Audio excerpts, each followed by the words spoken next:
করতে চলে যাচ্ছে। আচ্ছা, আসসালামু আলাইকুম প্রিয় ব্যাংকার বন্ধু। আমার বিশ্বাস আপনারা সবাই বেশ ভালো আছেন। আপনাদের দয়া এবং আল্লাহর অশেষ রহমতে আমিও বেশ ভালো আছি। আমি লিমন সরকার, প্রভাষক 36তম বিসিএস, হিসাব বিজ্ঞান বিভাগ, নওগাঁ সরকারি কলেজ নওগাঁ এবং এক্স ব্যাংকার। ব্যাংকার বন্ধু, আজকে আমরা মূলত আমরা জানি যে মনিটারি অ্যান্ড ফাইন্যান্সিয়াল সিস্টেম সাবজেক্টটা গত 6 ব্যাংকিং ডিপ্লোমা থেকে প্রশ্নের প্যাটার্নটা একটু চেঞ্জ হয়েছে। সো প্রশ্নের প্যাটার্ন চেঞ্জ হওয়ার কারণে ভয় পাওয়ার কোনো কিছু নাই। এই প্রশ্ন প্যাটার্নে যদি আপনি ভালো করে প্রিপারেশন নিতে পারেন, বরং আগের চেয়ে এই প্রশ্ন প্যাটার্নে পাশ করার সম্ভাবনাটা বেশি। সো সবার প্রথমে আমরা একটু এক নজরে আমাদের যেটা 6 বিপিএতে প্রশ্নটা আসছিল সেইটা আমরা একটু এক নজরে দেখি একটু। আচ্ছা, আমরা যদি 6 বিপি এর প্রশ্নটা দেখি, আপনারা সবাই জানেন বা যারা নতুন দিচ্ছেন, তারপর আমরা জানি যে আমাদের পার্ট এতে বড কোয়েশ্চেন থাকে এবং এইখানে আমাদের বড কোয়েশ্চেনে দুইটা বড কোয়েশ্চেনের অ্যান্সার করতে হয়, 20 × 40 মার্কস থাকে। সো এইখানে এখন তো দেখা যাওয়ার কথা, আমি শেয়ার করলাম তো প্রশ্নটা, দেখা যাওয়ার কথা অবশ্যই। দেখা যাচ্ছে কিনা একটু মেসেজে করেন, মেসেজে দেন তো, আমি আপনাদের মিউট করে দিয়েছি। জাস্ট মেসেজে সিন করেন যে প্রশ্নটা দেখা যাচ্ছে কিনা। এই যে, হ্যাঁ যাচ্ছে। আচ্ছা, ওকে। আচ্ছা, এখন আপনি আমরা জানি যে এমএফএস এর 6 বিপিএতে পার্ট এতে ব্রড কোয়েশ্চেন থাকে, যে কোনো দুইটা ব্রড প্রশ্ন অ্যান্সার দিতে হয়, এটা আমাদের গতানুগতিক আগের মতোই। এইখানে দুইটা ব্রড কোয়েশ্চেনের অ্যান্সার হলো 20 × 40 থাকে। সো আমাদের পাস করার জন্য যদি মানে এইখানে আপনার আগের মতোই আপনি যদি সব চ্যাপ্টারের প্রশ্নগুলো পড়েন, সো এখানে কমন পাওয়া যাবে ইনশাল্লাহ। আমাদের হ্যান্ড নোটটা যদি পড়েন, আমরা খুব বেশি অনেক বড়ও করি নাই, অনেক একদমই মানে মোটামুটি এই 2 মাসে কভার করার মতন হ্যান্ড নোটটা করছি।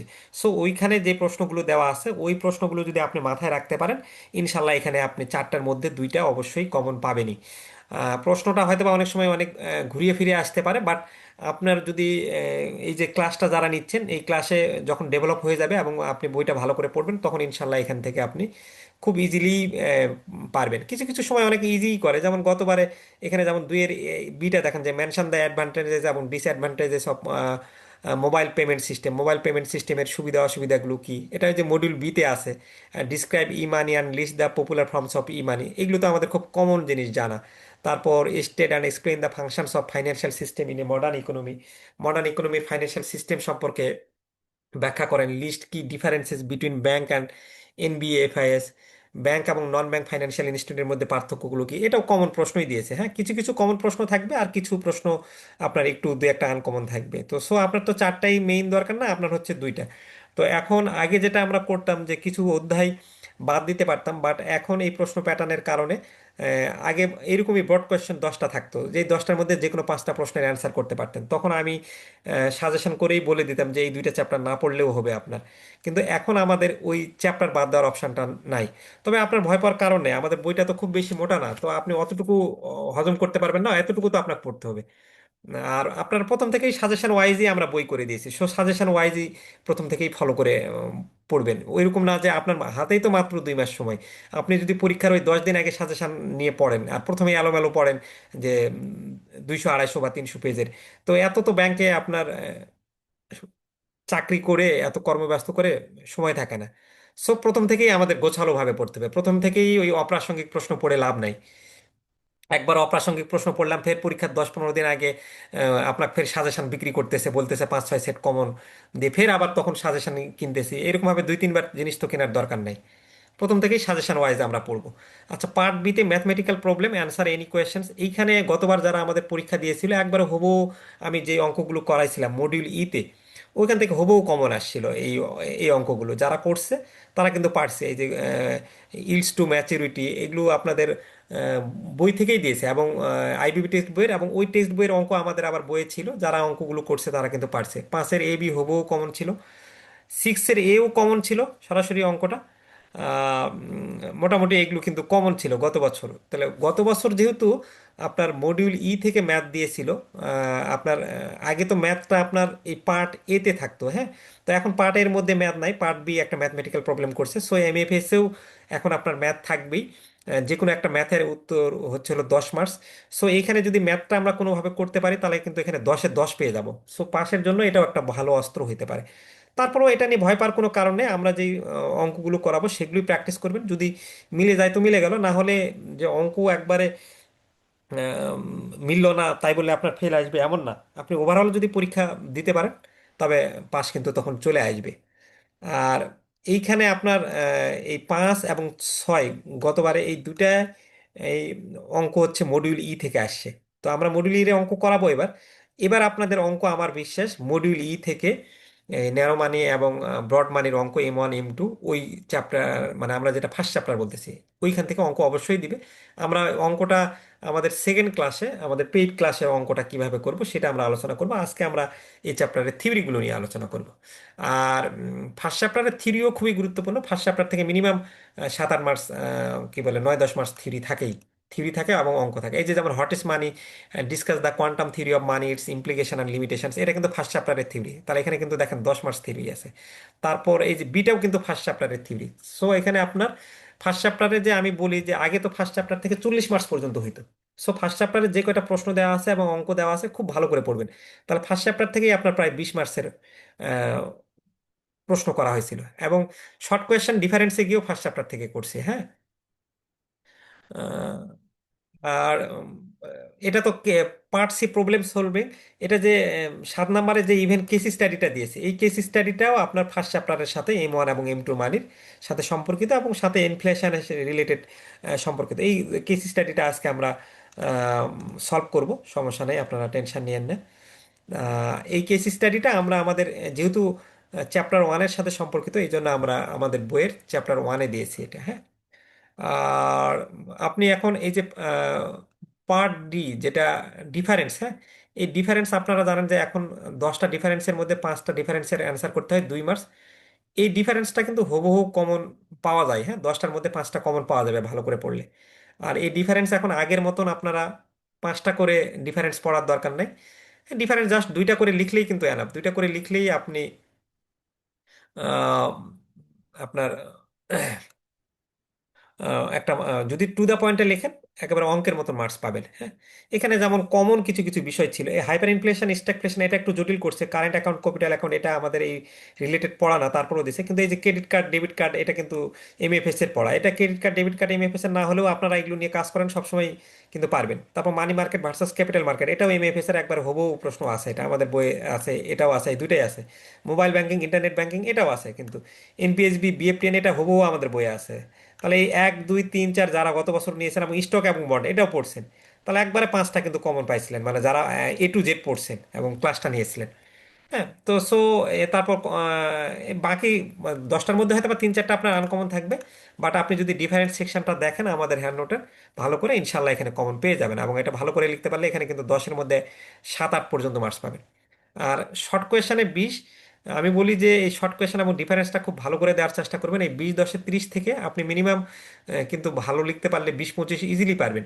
তো এইখানে যদি আপনি এই 30-এর মধ্যে যদি 20 পান, বা 25 যদি তুলতে পারেন, বা ধরে নেন আমরা 20ই ধরলাম, আর আপনার পার্ট এ যেখানে বড কোয়েশ্চেন, সেই বড কোয়েশ্চেন থেকে আপনি কিন্তু এই 40 মার্কস যদি মোটামুটি মানেরও লেখেন, তাহলে এই 40 থেকে তো আপনার 20 আপনি অবশ্যই পাবেন। একবারে অ্যাভারেজ লেখা লিখলেন, মোটামুটি লিখলেন, তাহলে এই 20 20 40 কিন্তু এখানেই আপনার পাশের অনেকটা চলে আসতেছে। তারপর বাকি আপনি কেস স্টাডি বলেন বা প্রবলেম সলভিং বলেন, বাকি 5 দিতে পারবেন না। সো আপনারা শর্ট কোয়েশ্চেন ডিফারেন্স এবং বড কোয়েশ্চেনটাকে গুরুত্ব দিবেন। অনেক সময় শর্ট কোয়েশ্চেনে 2 3টা প্রশ্ন কমন নাও হইতে পারে, কারণ এখানে তো কোনো আপনার অল্টারনেটিভস নাই। কিন্তু যদি আপনি 8টাও কমন পান, তাহলে কিন্তু 8টা ঠিক মতো লিখতে পারলে 8 2 16 লিখবেন। এখানেও কিন্তু আপনি দেখেন যে ফার্স্ট চ্যাপ্টার থেকে এই যে what are the different kinds of money, অর্থের প্রকারভেদ কি, এটা দিয়েছে। List to functions of money, অর্থের 2টা কার্যকর মানে কাজ কি, এগুলো আমরা পড়বো আজকে। তারপর হচ্ছে যে হোয়াট ইজ ডিমান্ড ফর মানি, এটাও কিন্তু ফার্স্ট চ্যাপ্টারের থেকে, হ্যাঁ। এবং গতবার এই যে অ্যান্সারগুলো দিছে খুব কমন কমন অ্যান্সার দিছে, এগুলো বইতে পাওয়া যায়। তো এবারও আমরা পড়বো। যদি এরকম সহজ প্রশ্ন করে, গতবারের প্রশ্নটা আমার মতে বরং সহজই হয়েছে। এই আপনার অঙ্ক যারা করছে সরাসরি অঙ্ক কমন পাইছে, শর্ট ডিফারেন্স, শর্ট কোয়েশ্চেন, মানে ওভারঅল যারা পড়ছে একদমই বাদ দেয়নি। আর সো সেটা নিয়ে চিন্তা করার কোনো কারণ নেই, আমি সবগুলো কভার করব। আপনারা আগে থেকে একটু একটু করে পড়বেন, তাহলে ইনশাল্লাহ আমাদের এমএফএস এর প্রিপারেশনটা ভালো হবে। এবং ভালো প্রিপারেশনটা নিয়ে গেলে মোটামুটি যেগুলো গুরুত্বপূর্ণ বিষয় সেগুলোই যদি মাথায় রাখতে পারি, ইনশাল্লাহ আমরা পরীক্ষায় ভালো করতে পারবো।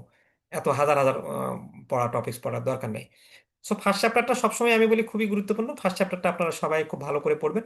আর এবার তো অঙ্কও থাকতে পারে এখান থেকে, দেখবেন যে ফার্স্ট চ্যাপ্টার থেকে মিনিমাম 20-25 মার্কস থাকতেছে পরীক্ষায়। সো 20-25 মার্কস থাকলে কিন্তু অনেক ব্যাপারে। এখন আসেন, আমরা আমাদের বইটা যারা নিয়েছেন, আমি বইটা এক নজরে দেখাই বইটাকে কিভাবে ফলো করে আপনি পড়বেন। বই এবং লাইভ ক্লাসটা, যেটা বইটা কি দেখা যাচ্ছে, এবার একটু মেসেজ করবেন যে monetary and financial system Bangla version. আমি একটা বাংলা ইংলিশ দুটোই একই, বাট একটা আমি দেখাচ্ছি যে কিভাবে পড়বেন আপনি। একটু মেসেজ করেন। জি আচ্ছা আচ্ছা। আচ্ছা, সাউন্ডে প্রবলেম কি, মানে সবাই কি শুনতে পাচ্ছেন নাকি না এখনো প্রবলেম আছে? সাউন্ড কি ক্লিয়ার? হ্যাঁ ক্লিয়ার। রাফি ভাই, মির্জা রাফি ভাইয়ের কোনো কারণে সমস্যা ছিল। আচ্ছা, আমরা যেটা করব যে প্রথমে আমি এই সাবজেক্টের, আপনারা যারা নিয়েছেন বা পিডিএফটাতে, এখানে আমি প্রতিটা সাবজেক্টে যেই জিনিসটা ফলো করতে বলছি, যে এমএফএস সহজে পাশ করার কিছু গুরুত্বপূর্ণ টিপস দিয়েছি, হ্যাঁ, প্রতিটা সাবজেক্টেরই। সো আমরা কিন্তু প্রতিটা সাবজেক্টের এরকম 3 নম্বর পেজে আমরা গুরুত্বপূর্ণ টিপস দিয়েছি। সো এই গুরুত্বপূর্ণ টিপসটা ভালো করে ফলো করবেন। যেমন এখানে বলছে যে এমএফএস এর সবচেয়ে বেশি গুরুত্বপূর্ণ অধ্যায় মডিউল এ, বি এবং এফ, জি। এই 4টি অধ্যায় থেকে সবচেয়ে বেশি প্রশ্ন থাকে পরীক্ষায়। সো সবার আগে আমাদের প্ল্যান থাকবে এ, বি, এবং কোনো অধ্যায় বাদ দিব না, তবে আমরা গুরুত্ব দিব বেশি মডিউল এ, বি এবং এফ, জিটা আমরা করব। 4টি অধ্যায় সবার আগে শেষ করবেন। অঙ্ক আসে মডিউল এ এবং ই থেকে, এই জন্য আমরা পেইড ক্লাসে এ এবং ই এর অঙ্ক প্র্যাকটিস করব। আর গুরুত্বের পরে গুরুত্বের দিক দিয়ে মডিউল সি এবং মডিউল ডি। তবে নতুন প্রশ্ন প্যাটার্নে কোনো অধ্যায় বাদ দেওয়া যাবে না, কারণ সব অধ্যায় থেকে কোনো না কোনো প্রশ্ন ফরম্যাটে থাকে। সো এটা এইভাবে বাকিগুলো যেগুলো লেখা আছে সেগুলো আপনারা এখানে পড়ে নেবেন, পড়ে নিলেই বুঝতে পারবেন। আর আমি এখানে ওভারঅল যেটা আলোচনা করছি, আর আমার সামারি যেটা, যে পার্ট এ, পার্ট ডি এবং পার্ট ইটাকে আমরা গুরুত্ব দিব। আর অঙ্ক আমরা মডিউল এ এবং ই করব। যদি আমাদের সহজ অঙ্ক চলে আসে বা এর মধ্যে রেঞ্জের মধ্যে চলে আসে তাহলে তো পারবেন। আর যদি অনেক সময় ওরা চেষ্টা করে যে আপনার এমন কঠিন অঙ্ক দিব যে আপনি পারবেনই না, তাহলে তার কিছু করার থাকে না। বাট প্রতিবারে কিছু না কিছু সহজ অঙ্ক থাকেই। আমার একটা অঙ্ক সহজ পারলেই হলো। চ্যাপ্টার ইন্ডেক্স তো কিছু নিয়ে কথা নাই। আপনি প্রতি সাবজেক্ট পড়ার আগে, এই যে যেমন মডিউলে মানি অ্যান্ড মনিটারি সিস্টেম, প্রতিটা চ্যাপ্টার পড়ার আগে এখানে দেখবেন যে আমাদের একটা ইম্পর্টেন্ট টপিকস নামে একটা দিয়ে দিয়েছি আমরা। হ্যাঁ, তো ওই চ্যাপ্টারের যে যে ইম্পর্টেন্ট টপিকস গুলো, সেটা আপনি এখানে পড়ে নিয়ে সেটাকে গুরুত্ব দিবেন। যেমন আমরা বলছি যে এমএফএস বিষয়ের সবচেয়ে গুরুত্বপূর্ণ অধ্যায় এটা। এই অধ্যায়ে রয়েছে ম্যাথ অ্যান্ড থিওরি। যেহেতু 6 বিপিএ তে এই অধ্যায় থেকে অঙ্ক আসেনি, তাই এবার এই অঙ্ক আসার সম্ভাবনা 99%।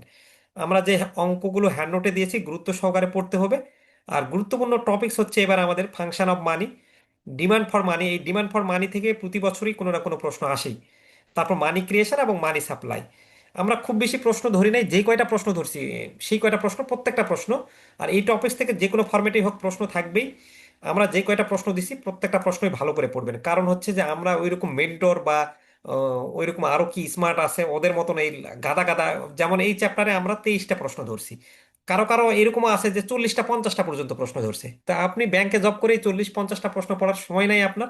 আপনি এই 23টা প্রশ্নই যদি ভালো করে বুঝে পড়েন, ইনশাল্লাহ প্রশ্ন একটু ঘুরায় ফিরায় আসুক, কিন্তু আপনার মাথায় যদি ওই একটু ঘিলু থাকে, মানে একটু যদি বুঝতে পারেন, তাহলে আপনি বানায় লিখতে পারবেন। সো আমরা যেটুকু পড়বো প্রথম থেকেই সাজেশন ভিত্তিক পড়বো। ওই 40-50টা করে প্রশ্ন পড়ার দরকার নাই আমার, কারণ 40-50টা প্রশ্ন পড়লে এত কতগুলা চ্যাপ্টার, ওই এক একটা চ্যাপ্টারে যখন ওই মেন্টর 40টা না 50টা করে প্রশ্ন দিছে, তাহলে আপনি এই ফার্স্ট চ্যাপ্টারে যদি 40-45টা প্রশ্ন পড়েন, এইরকম ভাবে প্রত্যেকটা চ্যাপ্টারে আপনার কতগুলা প্রশ্ন যাবে, আপনার মাথায় খারাপ হয়ে যাবে, এতগুলো নিতেই পারবেন না। কম পড়ে যদি আমার স্মার্ট ওয়ার্ক করে যদি আসে তাহলে আমার সমস্যা কি? আর তারপর আমরা বইগুলোতে 3 স্টার 2 স্টার করে দিছি, ওইভাবে পড়বেন। যেই আরেকটা হ্যাক্স বলে দিই, যেই প্রশ্নের পাশে আইবিবি 1 2 3 4 এগুলো লেখা আছে সেই প্রশ্নগুলো আমাদের খুবই গুরুত্ব দিয়ে পড়তে হবে। কারণ আপনি জানেন যে এগুলো হচ্ছে আইবিবি টেক্সট বইয়ের প্রশ্ন, এবং এখান থেকে আইবিবিরা হুবহু প্রশ্ন দিয়ে থাকে, কারণ ওইটা ওদের রিডিং ম্যাটেরিয়াল। সো ও প্রশ্ন করলে ওর বই ফলো করবে, ওর বই বাদে ওই অন্য কোনো বই ফলো করবে না। সো আমরা এই যে বইয়ের পাশে যেহেতু আইবিবি 1 2 3 4 5 9 লিখে দিয়েছি, সো এটা আপনি নিজেই বুঝে যেতে পারছেন আপনার জন্য গুরুত্বপূর্ণ কিনা। এটা আপনি বাজারের আর কোনো বইয়ে এরকম ভাবে 1 2 3 4 5 পাবেন না। টপিক্স লিখে দিয়েছি, পাশে কত সালে আসছে পাশে লিখে দিয়েছি, সাথে 3 স্টার 2 স্টার করে দিয়েছি। এইটা না, সাথে আমরা আপনার ইম্পর্টেন্ট টপিক্স বলে দিয়েছি। আর সবার আগে যেটা করবেন, এই যে এই অধ্যায় পড়ার আগে বা যারা আপনারা পেইড ক্লাস নিয়েছেন তারা দেখবেন যে আমরা আপনার হচ্ছে প্রতিটা অধ্যায়ের শুরুর আগে এরকম ভিডিও কিউআর কোড দিয়েছি। আপনার কাজ হবে, আমি যেই দিন ক্লাস নিব আমি আজকে রুটিনটা দিয়ে দিব। আপনি জানেন যে রুটিনে এমএফএস ক্লাস এই চ্যাপ্টার আছে, আমি উল্লেখ করে দিয়েছি।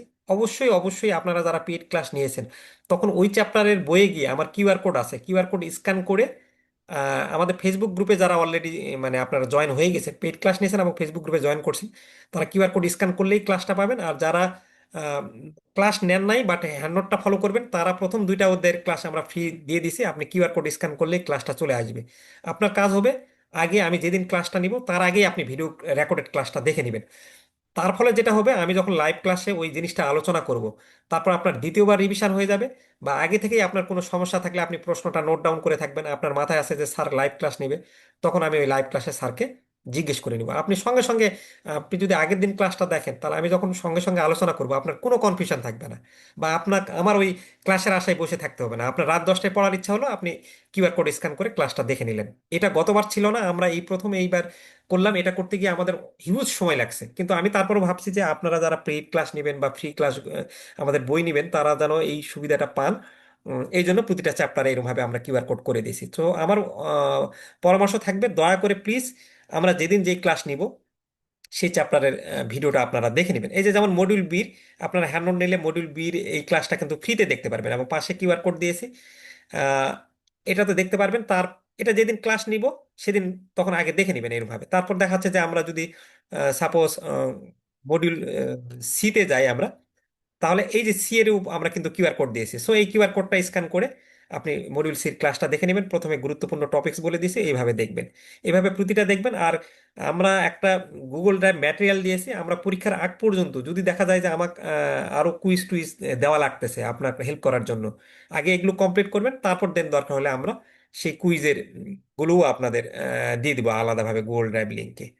তারপর আমরা যখন মডিউল ইর ম্যাথ করব, ওই ম্যাথ করতে যাওয়ার আগে আপনি ম্যাথের ভিডিও ক্লাসটা অবশ্যই দেখে নেবেন। তাহলে কি হবে, সঙ্গে সঙ্গে আপনি ম্যাথটা আরো দ্রুত বুঝতে পারবেন। আমরা যদি মডিউলির যেখানে ম্যাথ আছে, আমি একটু ওই ম্যাথ চ্যাপ্টারে যাই। এই যে এই ম্যাথ চ্যাপ্টারটা গতবার হুবহু এখান থেকে কমন আসছিল, কিন্তু এই ম্যাথমেটিক্যাল প্রবলেমস এই চ্যাপ্টারটা যখন করবেন, তখন এখানে দেখেন আমরা গতবার ম্যাথ পার্ট 1 এবং পার্ট 2 ক্লাসে কমপ্লিট করছিলাম। সো এখানে কিউআর কোড দিয়ে রাখছে, আপনার কাজ হবে এই math part 1 QR code scan করে আগেই ক্লাসটা দেখে নেওয়া। স্যার কবে করাবে না করাবে ওইটা আশায় বসে না থাকে, যারা দুইটা তিনটা সাবজেক্ট দিবেন আগে আগেই পড়া রেডি করে ফেলবেন। বসে থাকে কি দরকার, বা আমি যেদিন ক্লাস করব তার আগে দেখে নেবেন, দেখে নেওয়ার পর আবার এখানে লাইভ ক্লাসে করবেন।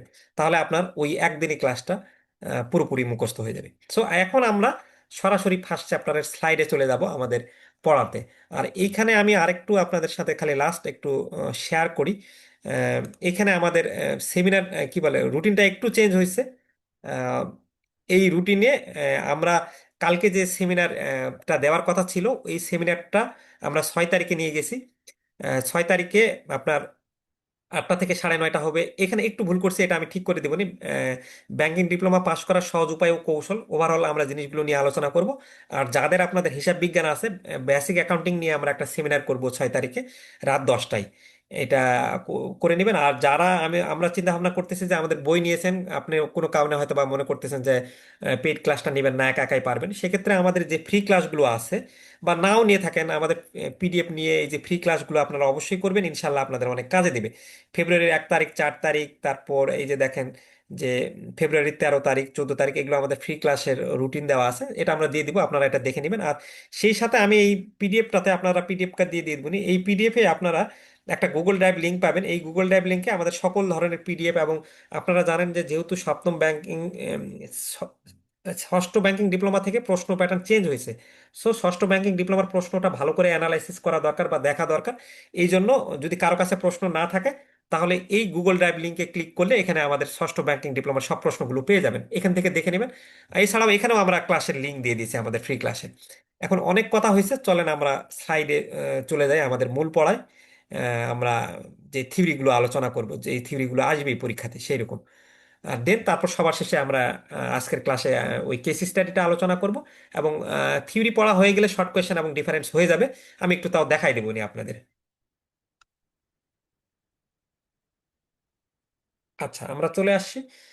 এরপরে আপনাদের আমি একটু যদি কারো কোনো প্রশ্ন থাকে মূল পড়াতে, একদমই জাস্ট 1-2টা প্রশ্ন নিব, করতে পারেন এতক্ষণ অ্যানালাইসিস করার পর। পড়াতে চলে যাব, যদি পড়াতে শুরু করার আগে এই যে আলোচনা করলাম তার উপর কারো যদি কোনো প্রশ্ন থাকে।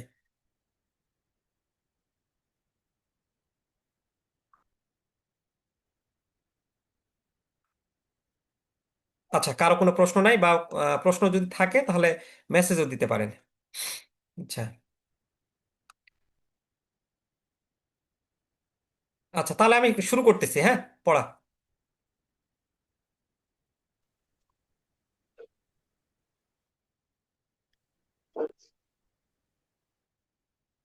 আচ্ছা, মাসুম ভাই কিছু বলবেন?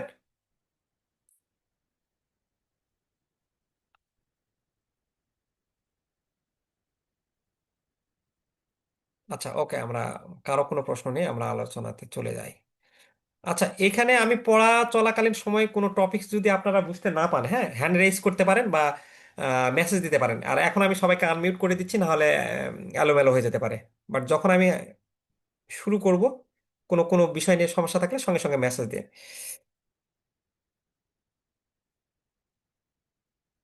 আচ্ছা, স্লাইডটা দেখা যাচ্ছে কিনা একটু একজন মেসেজ করবেন কেউ।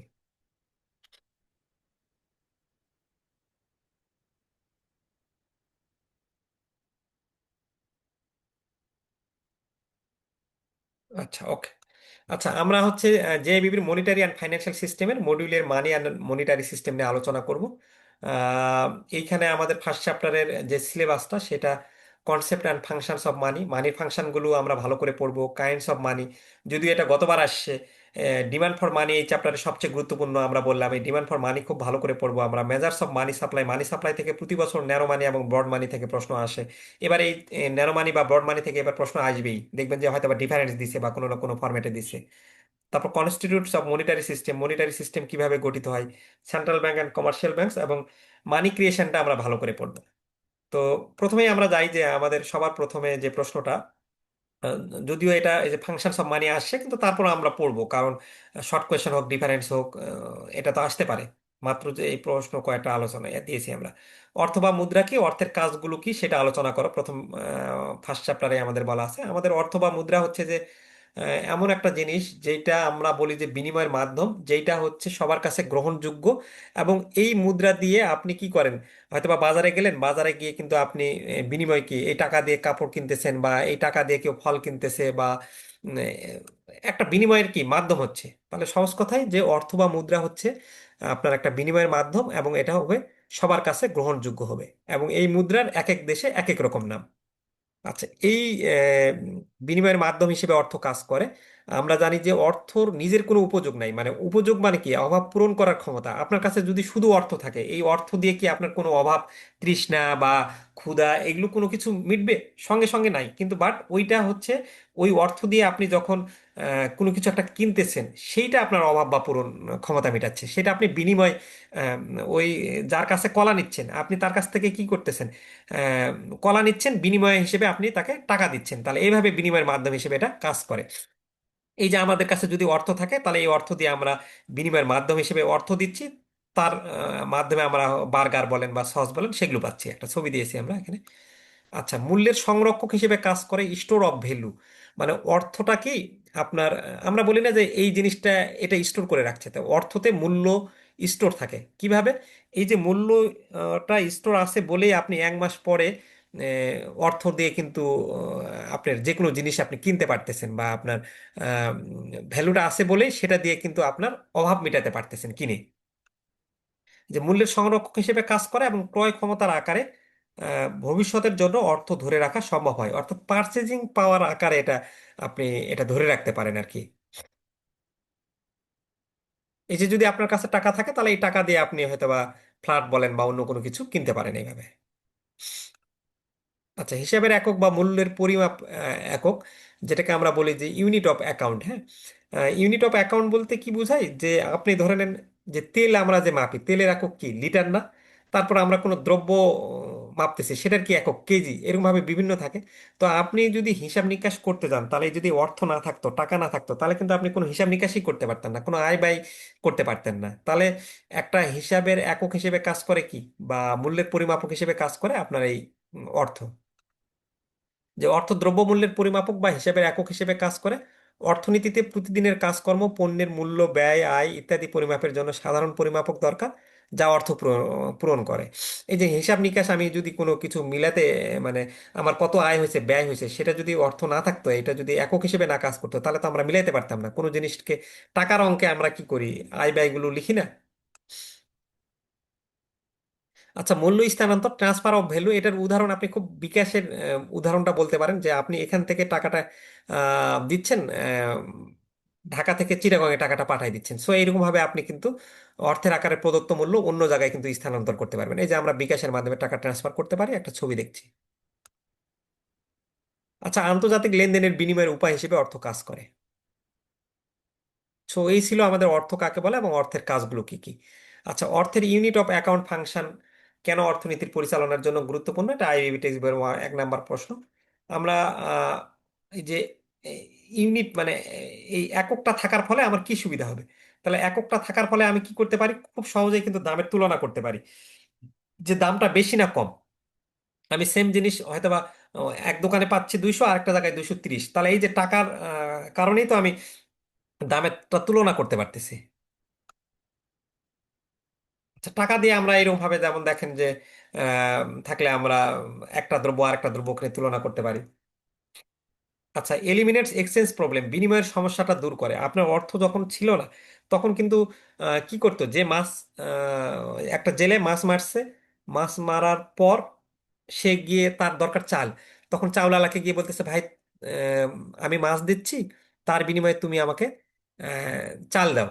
কিন্তু চালালার তো ওই সময় মাছ নাও দরকার হতে পারে, বাট টাকা যদি থাকে, তাহলে যে কেউ টাকা দিয়ে সে, তার মাছ দরকার, টাকা দিয়ে কিন্তু সে মাছটা কিনে ফেলতে পারছে। তাহলে এইভাবে বিনিময়ের সমস্যাটা দূর করতেছে টাকা, এই কি বলে, অর্থ।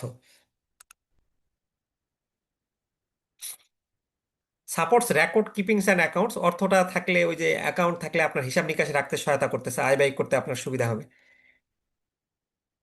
লেনদেনটা আপনার সহজ করবে, অ্যানাবলস ডেট অ্যান্ড বরোয়িং, ঋণ এবং ধার গ্রহণকে সহজ করবে। আপনি যখন ইউনিট অফ অ্যাকাউন্ট থাকে, আমি যখন ব্যাংক থেকে নিচ্ছি, এই অর্থের একটা একক আছে বলেই ঠিক আমি কত পরিমাণ টাকা নিচ্ছি, এটা 5,000, 10,000 না 20,000, এবং এই 6 মাস পর বা 1 বছর পর কত টাকা আমাকে দিতে হবে। তাহলে এটা কি ধারটা, আপনার ঋণ এবং ধার নেওয়াটা কি সহজ হচ্ছে না? Explain how money functions as A standard of deferred payments, অর্থ বিলম্বিত অর্থ প্রদানের মান হিসেবে কিভাবে কাজ করে তা ব্যাখ্যা করুন। আচ্ছা, স্ট্যান্ডার্ড অফ ডেফার্ড পেমেন্টস, বিলম্বিত অর্থ প্রদানের মান। আহ, উম, এই সবার আগে বুঝতে হবে যে আপনার প্রশ্নটা বোঝেন, যে ডেফার্ড পেমেন্ট হিসেবে অর্থ কিভাবে কাজ করে। ডেফার্ড পেমেন্ট মানে কিন্তু আপনি পরে প্রদান করবেন, হ্যাঁ। তো স্টাবল ইউনিট অফ অ্যাকাউন্ট, এখানে স্থিতিশীল একক। যদি অর্থের মানটা আপনার খুব বেশি পরিমাণে ফ্লাকচুয়েট করতো, তাহলে কিন্তু মানুষ পরে পেমেন্ট করার সুযোগ দিত না। ধরেন আমি ওয়ালটন থেকে এসি কিনছি, আহ, এটা আমি কিস্তিতে পরিশোধ করতেছি, আহ, 50,000 টাকা হয়েছে, হয়তো বা সে একটু বেশি নিচ্ছে, 60,000 টাকা। তো এই যে আমি 1 মাস পর পর দিচ্ছি, বিলম্বে অর্থ প্রদান করতেছি, যদি এই টাকাটা খুব বেশি পরিমাণে, মানে স্থিতিশীল না হয়ে যদি অনেক বেশি পরিমাণে ফ্লাকচুয়েট করতো, খুব বেশি পরিমাণে ইনফ্লেশন থাকতো, তাহলে তো সে আপনাকে এটা পেমেন্ট করার সুযোগ দিত না। কারণ আহ, পরবর্তীতে তো এটা টাকার মান কমে যাবে। So stable unit of account স্থিতিশীল একক হিসেবে কাজ করে। তাহলে তারপর এলিমিনেটস বার্টার ইস্যু, ওই যে আপনি বিনিময়ের সমস্যাটা দূর করতেছে। তারপর ফ্যাসিলিটেটস বরোয়িং অ্যান্ড লোন লেন্ডিং, আপনি যখন টাকাটা দিচ্ছেন, আপনি কিন্তু এটা ডেফার্ড পেমেন্ট হিসেবেই, লোনটাই তো ডেফার্ড পেমেন্টের ব্যাপারটা আসছে। কারণ আপনি লোন প্রথমে দিচ্ছেন, তারপর সে কিস্তি আকারে আপনাকে পরিশোধ করবে, তাহলে পরবর্তীতে পরিশোধ করবে, তাহলে অর্থটা কি ডেফার্ড পেমেন্ট হিসেবে কাজ করতেছে না? এবং আপনি কিন্তু জানেন যে এটা খুব বেশি অস্থিতিশীল না, এই জন্য আপনি কিন্তু তাকে ঋণ দিচ্ছেন। ক্লিয়ার কমিউনিকেশন অফ ডেট, আপনার এই ডেফার্ড পেমেন্টের কারণে আপনি কিন্তু তার কাছে ঠিক কত টাকা ঋণ দিচ্ছেন, আহ, এটা একদমই দুজন দুজনের কাছে স্পষ্ট হচ্ছে আপনার।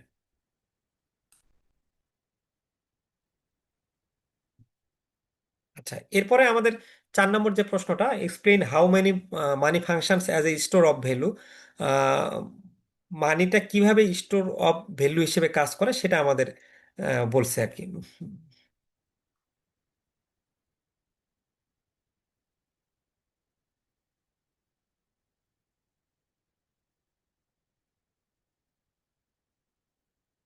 আচ্ছা, মানিটা কিভাবে অর্থের মূল্যের সংরক্ষক হিসেবে কাজ করে সেটা বলছে, বা অর্থ কি মানুষের ক্রয় ক্ষমতা বর্তমান হতে ভবিষ্যতে স্থানান্তর করতে পারে, আলোচনা করো।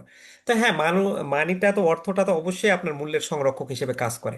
কিভাবে করে? প্রিজার্ভস বাইং পাওয়ার, ক্রয় ক্ষমতা ধরে রাখে। আপনি কিন্তু জানেন আপনি টাকাটা রাখছেন কি কারণে? আপনি জানেন যে 2 মাস পরে আমার কোনো কিছু যদি টিভি কিনা লাগে বা ফ্রিজ কিনা লাগে, তাহলে আমি এই টাকাটা জমা রাখছি, এই টাকা দিয়ে কিন্তু আমি কিনতে পারবো। সো তার মধ্যে কি একটা মূল্য, আহ, তার মানে কি সংরক্ষণ করা আছে, রিজার্ভ করা আছে। এই যে আপনি টাকা থাকলে বাড়ি কিনতে পারতে পারছেন, গাড়ি কিনতে পারতেছেন, সো এই অর্থের মধ্যে তার মানে কি একটা মূল্য কি ইনক্লুড হয়ে আছে না, আপনাকে বাইং পাওয়ার সে করে দিচ্ছে। পোস্টপন্স স্পেন্ডিং, ব্যয় স্থগিত করে। আপনি কিন্তু জানেন যে এই পোস্টপন্স স্পেন্ডিং এইটা কি কেউ আপনার ব্যাখ্যা করতে পারবেন? আপনারা যদি আমার ক্লাসটা দেখে থাকেন আগে, মানিটা কিভাবে পোস্টপন স্পেন্ডিং করে, আমি সুযোগ করে দিলাম, কেউ বলতে চাইলে বলতে পারেন। এটা স্ক্রিন দেখা যাচ্ছে না? এখন তো দেখতে পাওয়ার কথা। হ্যালো। হ্যাঁ, বলেন কিভাবে মানিটা স্পেন্ডিংটা পোস্টপোন করে।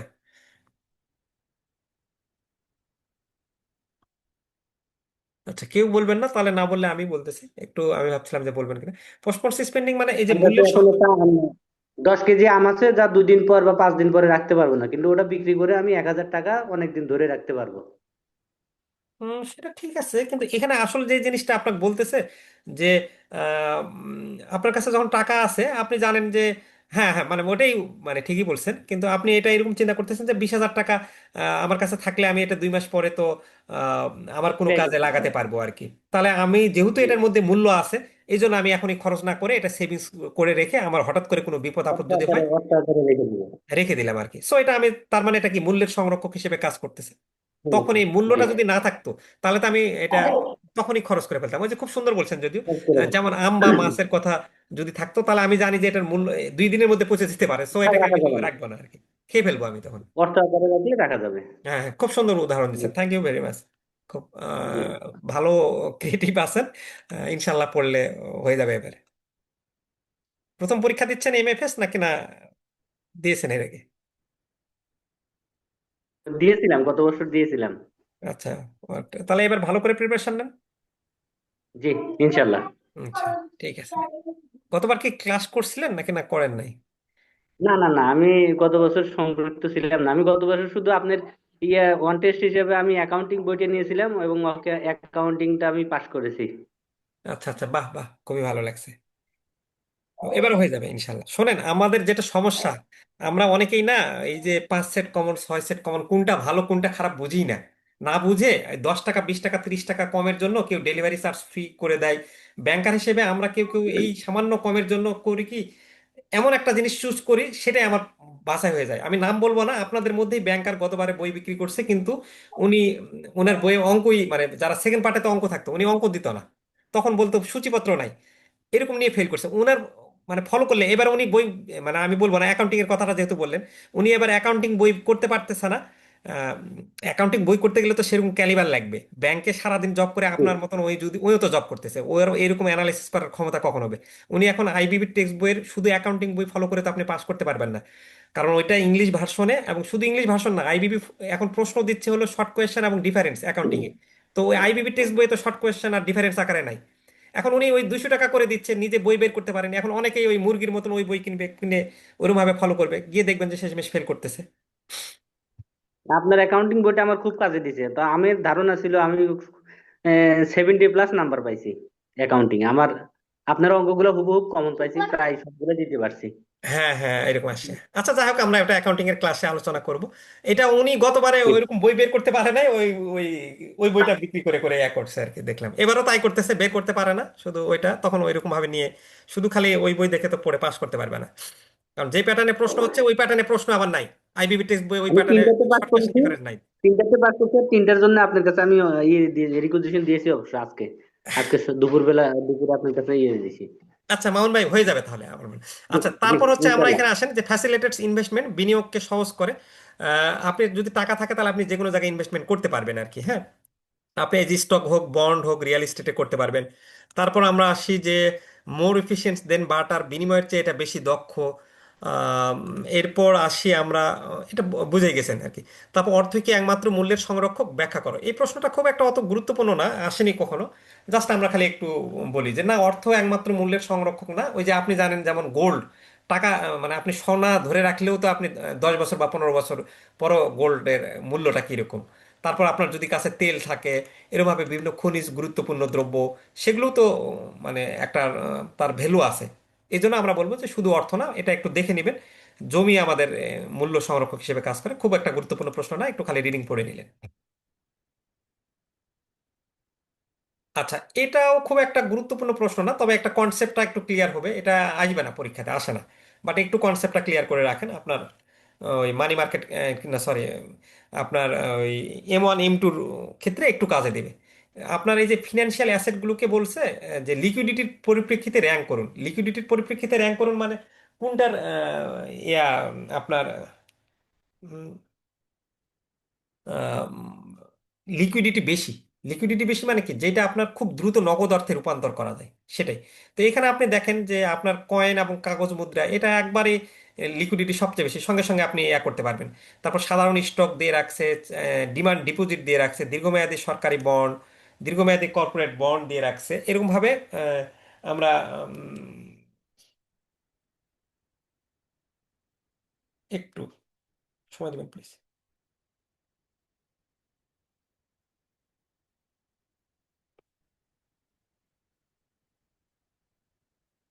আচ্ছা, তো এটা র্যাঙ্ক করতে বলছে, র্যাঙ্ক করে আমরা একটু দেখাই, জাস্ট শুধু খালি বলি যে কয়েন এবং পেপার কারেন্সি সবচেয়ে বেশি ডিমান্ড ডিপোজিট, মানে আমাদের যেহেতু ওই যে যে অ্যাকাউন্টগুলো, তো সেই অ্যাকাউন্টে যদি আমার টাকা থাকে, আমি চাইলে সেই টাকাটা ডেবিট কার্ড দিয়ে খুব দ্রুত টাকাটা তুলে ফেলতে পারি, বা চেক দিয়ে টাকা তুলে ফেলতে পারি।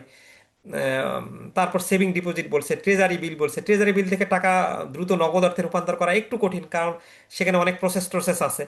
তো এই জন্য এটা 1 নম্বর, এটা 2 নম্বর, এটা 3 নম্বর। ট্রেজারি কমন স্টক, স্টক থাকলে আপনি খুব দ্রুত নগদ অর্থে রূপান্তর করতে পারবেন না, সেটার প্রসিডিউর আছে, বিক্রি করতে হবে, এরকম ভাবে এটা দেখে নেবেন। এটা পরীক্ষাতে দিবে না, জাস্ট একটা কনসেপ্টটা ক্লিয়ার হইলো। আচ্ছা, এই প্রশ্নটাও কখন আইবিবি টেক্সট বইয়েরই প্রশ্ন, কিন্তু কখনো আমি দেখি নাই প্রশ্নটা দিছে, একবারও আসেনি এই পর্যন্ত। এটা একটু আপনার জাস্ট কি বলে কনসেপ্টটা ধরে রাখেন জাস্ট।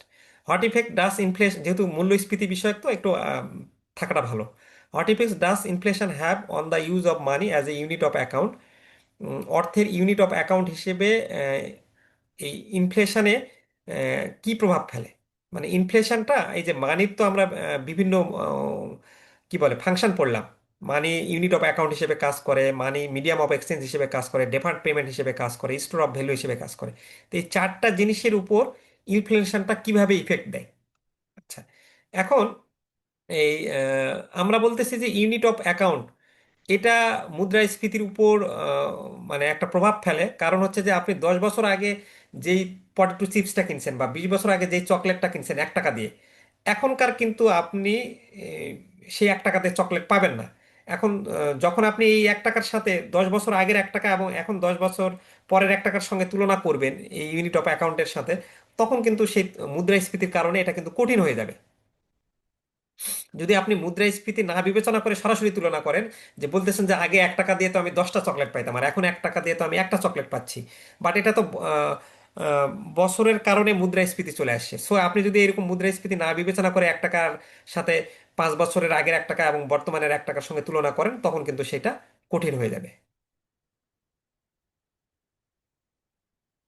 আচ্ছা, বিনিময়ের মাধ্যম কেউ কি দেখছেন কিনা আমাকে একটু বলেন তো, যে বিনিময়ের মাধ্যম হিসেবে ইনফ্লেশনের কোনো ইফেক্ট আছে কিনা।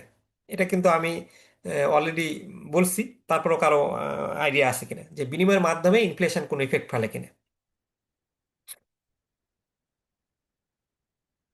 ফখরুল ভাই আছেন? বলেন তো বিনিময়ের মাধ্যমে কোনো মুদ্রাস্ফীতি ইফেক্ট ফেলে কিনা, বা কবির ভাই চেষ্টা করছেন যেহেতু এবার।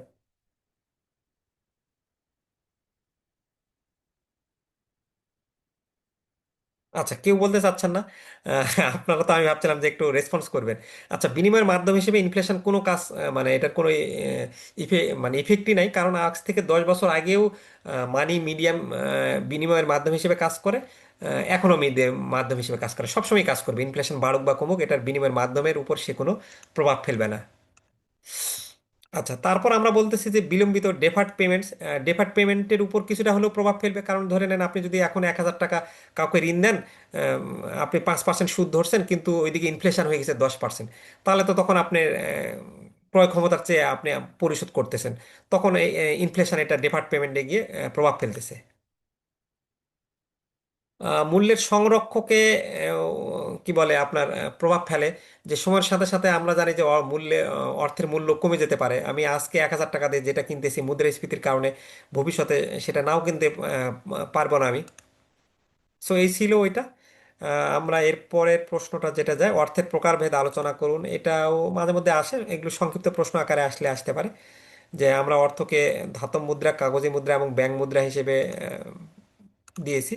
এগুলো দেখে নেবেন যে ধাতব মুদ্রা ধাতু দিয়ে তারা তৈরি। এগুলো খুবই সহজ প্রশ্ন, এটা পারবেন।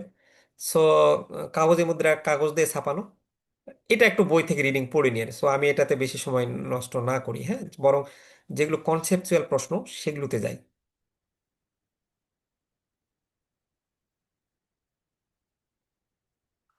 আইনের দৃষ্টিতে এগুলো দেখে নিয়ে সহজ আছে। আচ্ছা, এই প্রশ্নটা খুবই খুবই গুরুত্বপূর্ণ। এই যে এখন 9 নম্বর প্রশ্নটা পড়তেছি আমরা, একটা মানে বলতে পারেন যে বোনাস, মানে এই চ্যাপ্টারের একটা 3 স্টার প্রশ্ন। এই চ্যাপ্টার থেকে প্রতি বছর প্রশ্ন আসে, এবারও একটা ছিল। এই প্রশ্নটা হয়তো বা আপনার শর্ট কোয়েশ্চেন হোক ব্রড কোয়েশ্চেন হোক, এই প্রশ্নটা খুব খুব আসে, আমরা 3 স্টার বলতেছি। এটা খুব ভালো করে পড়বেন। আচ্ছা, এখানে বলছে যে অর্থের চাহিদা কাকে বলে, কত প্রকার, কি কি, মানুষ কেন ডিমান্ড ফর মানি করে, ডিমান্ড ফর মানির প্রাইমারি মোটিভস কি, বা আপনার প্রশ্নটা এরকম আসতে পারে যে কেইনসের ডিমান্ড ফাংশন কি, এক্সপ্লেন করে। মানে একটা প্রশ্ন কতভাবে ঘুরে ফিরে আসে, অনেকে যেটা করে যে এরকম ভাবে না বুঝে একটা প্রশ্ন 3টা উত্তরে করে আর কি। ওই যে একটা মেন্টর আছেন, উনি এরকম ভাবে অনেক বেশি প্রশ্ন দিয়েছে। সো আপনার কাজ হবে যে একটা প্রশ্ন কিভাবে কতগুলা প্রশ্নের উত্তর একটা দিয়ে কভার হয়, তাহলে আপনার কম খাটনি খাটতে হবে। আচ্ছা দেখেন এখন, primary motives of demand for মানি, বা আপনার হচ্ছে এই অর্থের চাহিদার উদ্দেশ্য, এইটা মূলত কি, এটা কিন্তু ভালোভাবে আপনাকে বুঝতে হবে, হ্যাঁ। যে মানুষ কেন অর্থটা রাখতে চায়। মানুষ মেইনলি কেইনস বলছে 3টা কারণে অর্থটা রাখতে চায়। একটা হলো, প্রথম হলো লেনদেন জনিত চাহিদা, যেটাকে ইংলিশে বলে ট্রানজ্যাকশন মোটিভ। অর্থাৎ মানুষ বলে যে আমার লেনদেন জনিত চাহিদা সেটাই বলে যে আপনার ওই যে ডে টু ডে, প্রতিদিন আপনি বেঁচে থাকার জন্য আপনার যে খরচগুলো লাগবে, আপনার মুদির কিন্তু আপনার এই যে খাবার ফুড টুড যে জিনিসগুলো লাগতেছে দৈনন্দিন প্রয়োজন মিটানোর, বেসিক নিড মিটানোর জন্য যেই আপনার চাহিদাটা, যেটার জন্য আপনার অর্থের চাহিদা, সেটাই হচ্ছে লেনদেন জনিত চাহিদা। এবং এই লেনদেন জনিত চাহিদাতে বলা হয় যে আহ, যার যেরকম ইনকাম, সেই লেনদেন জনিত চাহিদাতে সেরকম খরচ করবে। যার ইনকাম বেশি সে স্বপ্নে গিয়ে গরুর মাংস কিনবে, যার ইনকাম কম সে স্বপ্নে গিয়ে গরুর মাংস কিনবে না, সে ব্রয়লার মুরগি কিনবে। যার ইনকাম বেশি সে ইলিশ মাছ কিনবে, যার ইনকাম কম সে পাঙ্গাস মাছ কিনবে। সো এটা তো ওই খাবারেরই চাহিদা মিটতেছে। সো লেনদেন জনিত চাহিদাতে একটা বলে এরকম ভাবে যে, বা কোন ইনকামটা এরকম, এটা একটা ক্রিয়েটিভ একটা প্রশ্নও আসে যে ট্রানজাকশন মোটিভটা বা কোন চাহিদাটা আয়ের উপর নির্ভর করে, তখন আপনি বলবেন যে ট্রানজাকশন মোটিভটা আয়ের উপর নির্ভর করে, কারণ আয় বাড়লে মানুষ আরো ভালো জিনিস কেনার চেষ্টা করে কিন্তু। আচ্ছা, প্রিকশনারি মোটিভ, সতর্কতামূলক উদ্দেশ্য, এটা কেউ বলতে পারবেন? এটা নিয়ে কিন্তু আমরা অনেক আলোচনা করছি আগে, বা গতবার বলছে। প্রিকশনারি মোটিভটা কি, কি কারণে মানুষ প্রিকশনারি মোটিভের মানে এইটার কারণে টাকা রাখতে চায়, এই প্রিকশনারি মোটিভটা কি, কি বলেন আপনাদের? এবার তো আমি ভালো কাউকে পাচ্ছি না। আচ্ছা, প্রিকশনারি মোটিভটা হচ্ছে, গত বছর ভালো রেসপন্স পাইছিলাম। প্রিকশনারি মোটিভ হচ্ছে যে টাকাটাকে আমি ধরে রাখবো এই কারণে যে আমি হঠাৎ ভবিষ্যতে করে। হ্যালো। বলেন, বলতে চাচ্ছেন ফখরুল ভাই? হ্যাঁ, ভবিষ্যতে ধরেন আমি যদি কোনো কারণে অসুস্থ হই, চিকিৎসা খাতে ইউটিলাইজ করতে পারবো। হ্যাঁ, হ্যাঁ, thank you very much. Thank এটা ইউ। একটা উদাহরণ।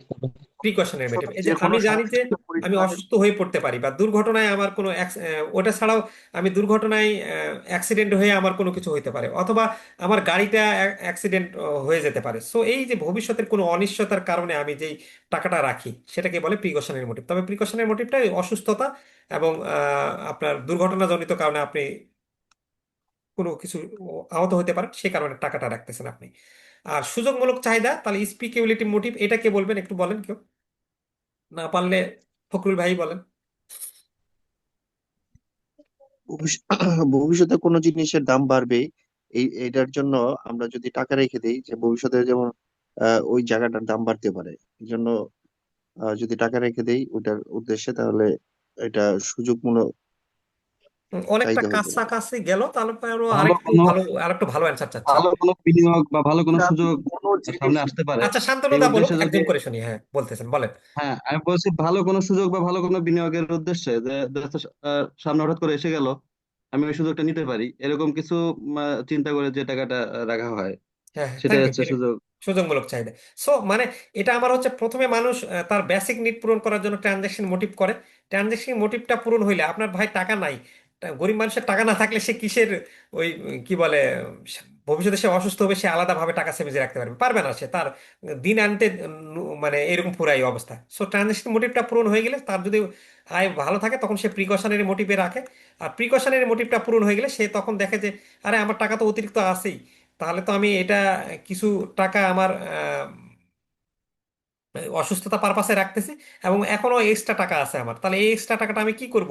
তাহলে এই এক্সট্রা টাকাটা আমি কিছু জমায়, যদি আমার ইনভেস্টমেন্টের অপরচুনিটি আসে, সবচেয়ে বড় কথা ইনভেস্টমেন্ট অপরচুনিটি, তাহলে তখন আমি ওই ইনভেস্টমেন্টের, রিয়েল এস্টেটে হোক বা ব্যাংকে টাকা রাখা হোক, আমি সেই ইনভেস্টমেন্ট অপরচুনিটিসটা নিব। সেটাকে বলে সুযোগমূলক চাহিদা বা স্পিকিউলেটিভ মোটিভ। আজকে, কালকে শনিবার, আজকে এটা লাইভ ক্লাসটা করার পর কালকে 1 ঘন্টা সময় দিয়ে এই চ্যাপ্টারটা পড়ে ফেলবেন। আচ্ছা, লেনদেন জনিত চাহিদা ওই কথাগুলি বলছে, যে পরিমাণ অর্থ কোনো ব্যক্তি বা কোনো ফার্ম লেনদেন চালানোর জন্য হাতে রাখতে চায়, তাকে লেনদেনের উদ্দেশ্যে রক্ষিত অর্থের চাহিদা বলে। দৈনন্দিন কেনাকাটা এবং লেনদেন পরিচালনার জন্য এই অর্থের চাহিদার উদ্ভব হয়। এই যে দৈনন্দিন কেনাকাটা, বেসিক নিডস। সতর্কতা এই যে কেইনসের মতে লেনদেনের উদ্দেশ্যে কোনো ব্যক্তি কত টাকা হাতে রাখতে চায়, এটা নির্ভর করবে তা ওই ব্যক্তির অর্থের উপর নির্ভর করবে।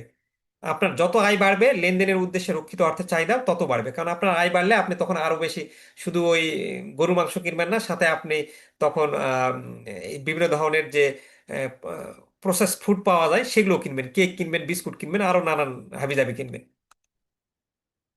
আচ্ছা, সতর্কতামূলক উদ্দেশ্য, প্রিকশনারি মোটিভ, এটা তো ওই যে আমরা বললাম ভবিষ্যতে অনিশ্চিত বলে আমরা আমাদের এই চাহিদাগুলো মেটানোর জন্য টাকা রাখি। এগুলো আপনারা রিডিং পড়লেই পারবেন, আমি যেহেতু মূল কথা বলে দিয়েছি। এই যে আকস্মিক কোনো বিপদ আপদ, যেমন দুর্ঘটনা, অসুস্থতা, বেকারত্ব প্রভৃতি ঘটলে সেই অবস্থার মোকাবেলা করার জন্য ভবিষ্যতে কিছু টাকার প্রয়োজন। আম, এরপর আমরা বলতেছি যে এই যে ইনভেস্টমেন্ট, বিনিয়োগের সুযোগের আশায় অর্থ ধরে রাখার চাহিদাকে বোঝায় এটা। এবং এই চাহিদাটা, আরেকটা প্রশ্ন এখানে কিন্তু কনসেপচুয়াল প্রশ্ন আসে, যে কোন চাহিদাটা সুদের হার দ্বারা প্রভাবিত বা ইন্টারেস্ট রেটের দ্বারা প্রভাবিত। তখন আপনি বলবেন যে স্পিকুলেটিভ বা সুযোগমূলক চাহিদাটা সুদের হার দ্বারা প্রভাবিত। কারণ যখন সুদের হার বেশি থাকে, তখন লোকেরা আপনার কাছে, যখন ব্যাংক সুদের রেটটা বেশি দিচ্ছে, তখন কিন্তু মানুষ ডিপোজিট স্কিম বা বন্ড বা অন্যান্য সুদের হার বহনকারী ফিনান্সিয়াল ইনস্টিটিউটে বিনিয়োগ করার প্রতি আকৃষ্ট হয়। সে চিন্তা করে যে আরে, আমি তো ব্যাংকে টাকা রাখলেই প্রতি মাসে লাখে আম, কি বলে আপনার 2,000 হোক বা 1,500 হোক, এত টাকা পাচ্ছি।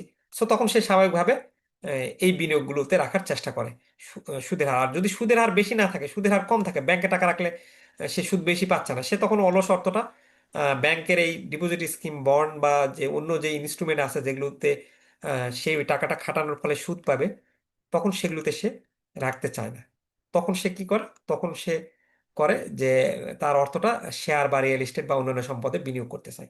সো এই প্রশ্নটা যদি এরকম ভাবে আসে যে কোন চাহিদাটা সুদের হার দ্বারা প্রভাবিত, তখন আপনি বলবেন সুযোগমূলক চাহিদা বা স্পেকিউলেটিভ মোটিভ সুদের হার দ্বারা প্রভাবিত। এই যে আপনার কাছে টাকা যদি আম, আপনি সুদের হার কম হয়, তখন আপনি স্বাভাবিকভাবে, এই যে এই লোকটা যেমন দেখেন, যে সে দেখতেছে যে রিয়েল এস্টেটে সে ইনভেস্টমেন্ট করবে কিনা, এটা চিন্তা করতেছে।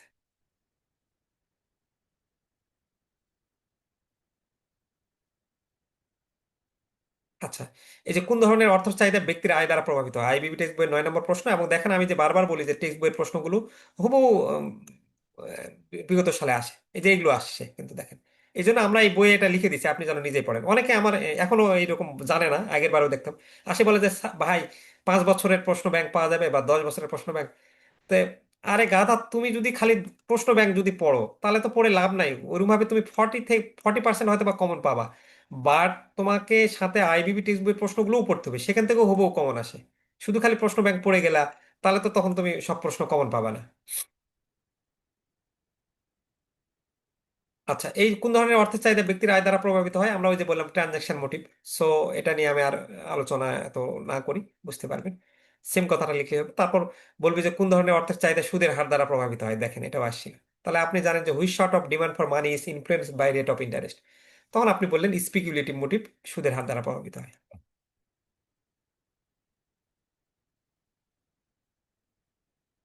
সেম ওইভাবে লিখে দিলেই হবে এটা।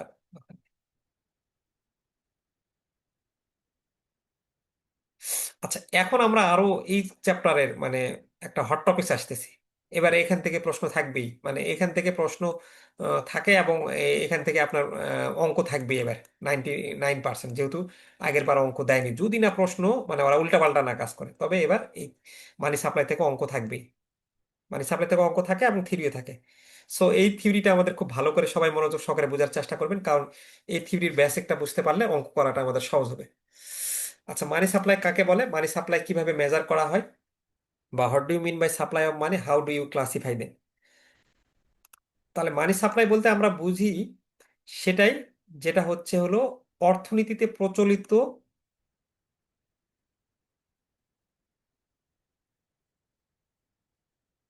আচ্ছা অর্থনীতিতে অর্থ সরবরাহ বলতে মানি বা মানি সাপ্লাই বলতে অর্থনীতিতে প্রচলিত মোট অর্থের পরিমাণকে বোঝায়। বর্তমানে অর্থনীতিতে মোট কত অর্থ আছে, এবং যার মধ্যে মুদ্রা, কয়েন এবং ব্যাংক আমানত অন্তর্ভুক্ত, আমরা বলতেছি মানি সাপ্লাই। আচ্ছা, এখন এই মানি সাপ্লাইকে আবার দুই ভাগে ভাগ করছে। একটা হচ্ছে হলো M1 বা ন্যারো মানি, আর একটা হচ্ছে হলো M2 বা ব্রডার মানি। আচ্ছা, এখন এই M1 বা ন্যারো মানিকে আমরা উম, সেটাই বলি যে the sum of currency and demand deposits both held by the public, it is called the narrow measure of money supply. হ্যাঁ, M1 হলো মুদ্রা এবং চাহিদা আমানতের সমষ্টি, উভয়ই জনসাধারণের হাতে থাকে, একে অর্থ সরবরাহের সংকীর্ণ পরিমাপ বলা হয়। M1টা সেটাই যেটা হচ্ছে মানুষের কাছে যে অর্থটা থাকতেছে, এবং ডিমান্ড ডিপোজিট বলতে ওই যে আমরা সেই ডিপোজিটগুলি বলি ব্যাংকের যে অ্যাকাউন্টগুলোর বিপরীতে ব্যাংক যে চেক দেয় আমাদেরকে, হ্যাঁ, সেভিংস অ্যাকাউন্ট বা আপনার কারেন্ট অ্যাকাউন্ট। তো এই যে সেভিংস অ্যাকাউন্ট বা কারেন্ট অ্যাকাউন্ট বা মানুষের হাতে যেই সরাসরি টাকা থাকতেছে, সেগুলোর যোগফলটাকে আমরা বলতেছি narrow measure of money supply.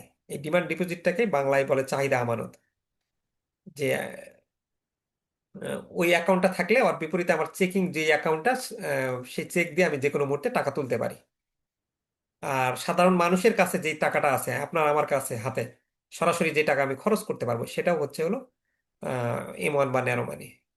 আরেকটা জিনিস মাথায় রাখবেন, ন্যারো মানিটা হচ্ছে এটা লিকুইডিটি বেশি, মানে এটার তারল্য বেশি, এটাকে আপনি খুব দ্রুত নগদ অর্থে কনভার্ট করতে পারবেন, বা এখনই এটা দিয়ে আপনি আহ, খরচ করতে পারবেন। আর M2 লিকুইডিটিটা কম। এই দুটার মধ্যে পার্থক্য হচ্ছে এটা মূল, এটা আমাদের মাথায় রাখতে হবে। M1 এর লিকুইডিটি বেশি, M2 লিকুইডিটি তুলনামূলক কম। আচ্ছা, M1 এর সূত্র হচ্ছে M1 equal to COB, currency outside bank, বা প্লাস DD, ডিমান্ড ডিপোজিট। আচ্ছা, এই আমাদের M1 গেল। এরপর আমরা বলতেছি যে M2। M2 সংজ্ঞাটা হলো money money narrowly defined plus time deposit of banks held by the public. অর্থাৎ M2টা হচ্ছে হলো ন্যারো মানি এবং টাইম ডিপোজিটের সমষ্টি মিলে যেই মানিটা হয়, সেটাই হলো আপনার ব্রড মানি, বা কি বলে M2। M2 হচ্ছে যে এর আগে আমরা M1 পড়লাম, M2-র মধ্যে M1ও আসবে, সাথে টাইম ডিপোজিট আসবে। টাইম ডিপোজিট বলতে আমরা ওই যে মেয়াদি আমানতগুলো বলি, যেগুলোকে আপনি ফিক্সড FDR, যেটা 2 বছর, 3 বছর, 4 বছরের জন্য রাখতেছেন। তাহলে M2-র সূত্রটা হচ্ছে M2 ইজিক্যাল টু, এর মধ্যে ন্যারো মানিগুলো আসবে M1 প্লাস TD, TD মানে টাইম ডিপোজিট, যেগুলোকে খুব দ্রুত নগদ অর্থে রূপান্তর করা যায় না। আপনি একটা FDR রাখছেন, আপনি চাইলে কিন্তু খুব দ্রুত সেটাকে কনভার্ট করে নগদ অর্থে, আপনার একটা দ্রুত এই মুহূর্তে কোনো কিছু খরচ করার দরকার পড়তেছে, আপনি কিন্তু FDR এ অনেক একটা প্রসেস আছে, আপনি চাইলে সঙ্গে সঙ্গে গিয়ে টাকা তুলতে পারতেছেন না।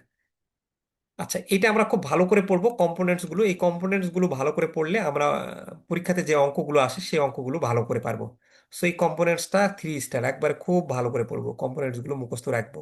যদি আমরা কম্পোনেন্টস মুখস্থ রাখি, একদম অঙ্ক আমাদের পান্তা ভাত হবে।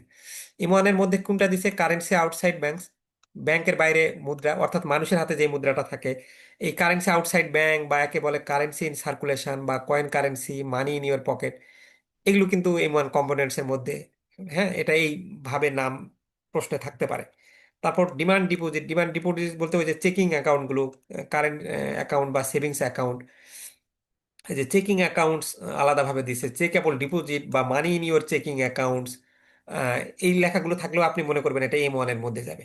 কারেন্ট ডিপোজিট বা কারেন্ট অ্যাকাউন্ট এটা হবে আপনার এম ওয়ান কম্পোনেন্টসের মধ্যে যাবে। বাট আমরা অনেকে যেটা ভুল করি পরীক্ষার হলে, আমাদের একটা যেমন লেখা থাকে সেভিংস অ্যাকাউন্ট, হ্যাঁ সেভিংস অ্যাকাউন্টটা হবে এম ওয়ানের মধ্যে, বাট অনেকে আবার আরেকটা জিনিস দেখা থাকে সেভিংস ডিপোজিট। সেভিংস ডিপোজিটটা আমরা আবার এম ওয়ানের মধ্যে দিব না, কারণ সেভিংস ডিপোজিটটা মানে আপনার ওই যে প্রতি মাসে আহ, যে টাকাটা জমা দিচ্ছে 500 টাকা করে বা 1,000 টাকা করে, তো তাহলে তো সেভিং ডিপোজিট আপনি খুব দ্রুত নগদ অর্থে কনভার্ট করতে পারেন না, সেটা টাকা তুলতে গেলেও একটা প্রসিডিউর আছে। বাট সেভিংস অ্যাকাউন্টে আপনি তো টাকা যখন খুশি তখন তুলতে পারতেছেন। সো সেভিংস অ্যাকাউন্ট এবং সেভিংস ডিপোজিটটা মাথায় রাখতে হবে, সেভিংস অ্যাকাউন্টটা এম ওয়ানে যাবে, সেভিংস ডিপোজিটটা এম টু যাবে। এটা মানে অনেকে পরীক্ষার আগ পর্যন্ত আগের দিনও তখন গিয়ে কনফিউশন ফেলে ফেলেন, তখন বলেন যে স্যার এটা এরকম কি হবে। আর আমি যেভাবে পড়াবো আপনারা এটাই ফলো করবেন, দুই তিনটা অঙ্ক বা অন্য কোনো ভিডিও টিডিও দেখতে যাবেন না, তাহলে কিন্তু এগুলো নিয়ে দুই একটা কনফিউশন আছে।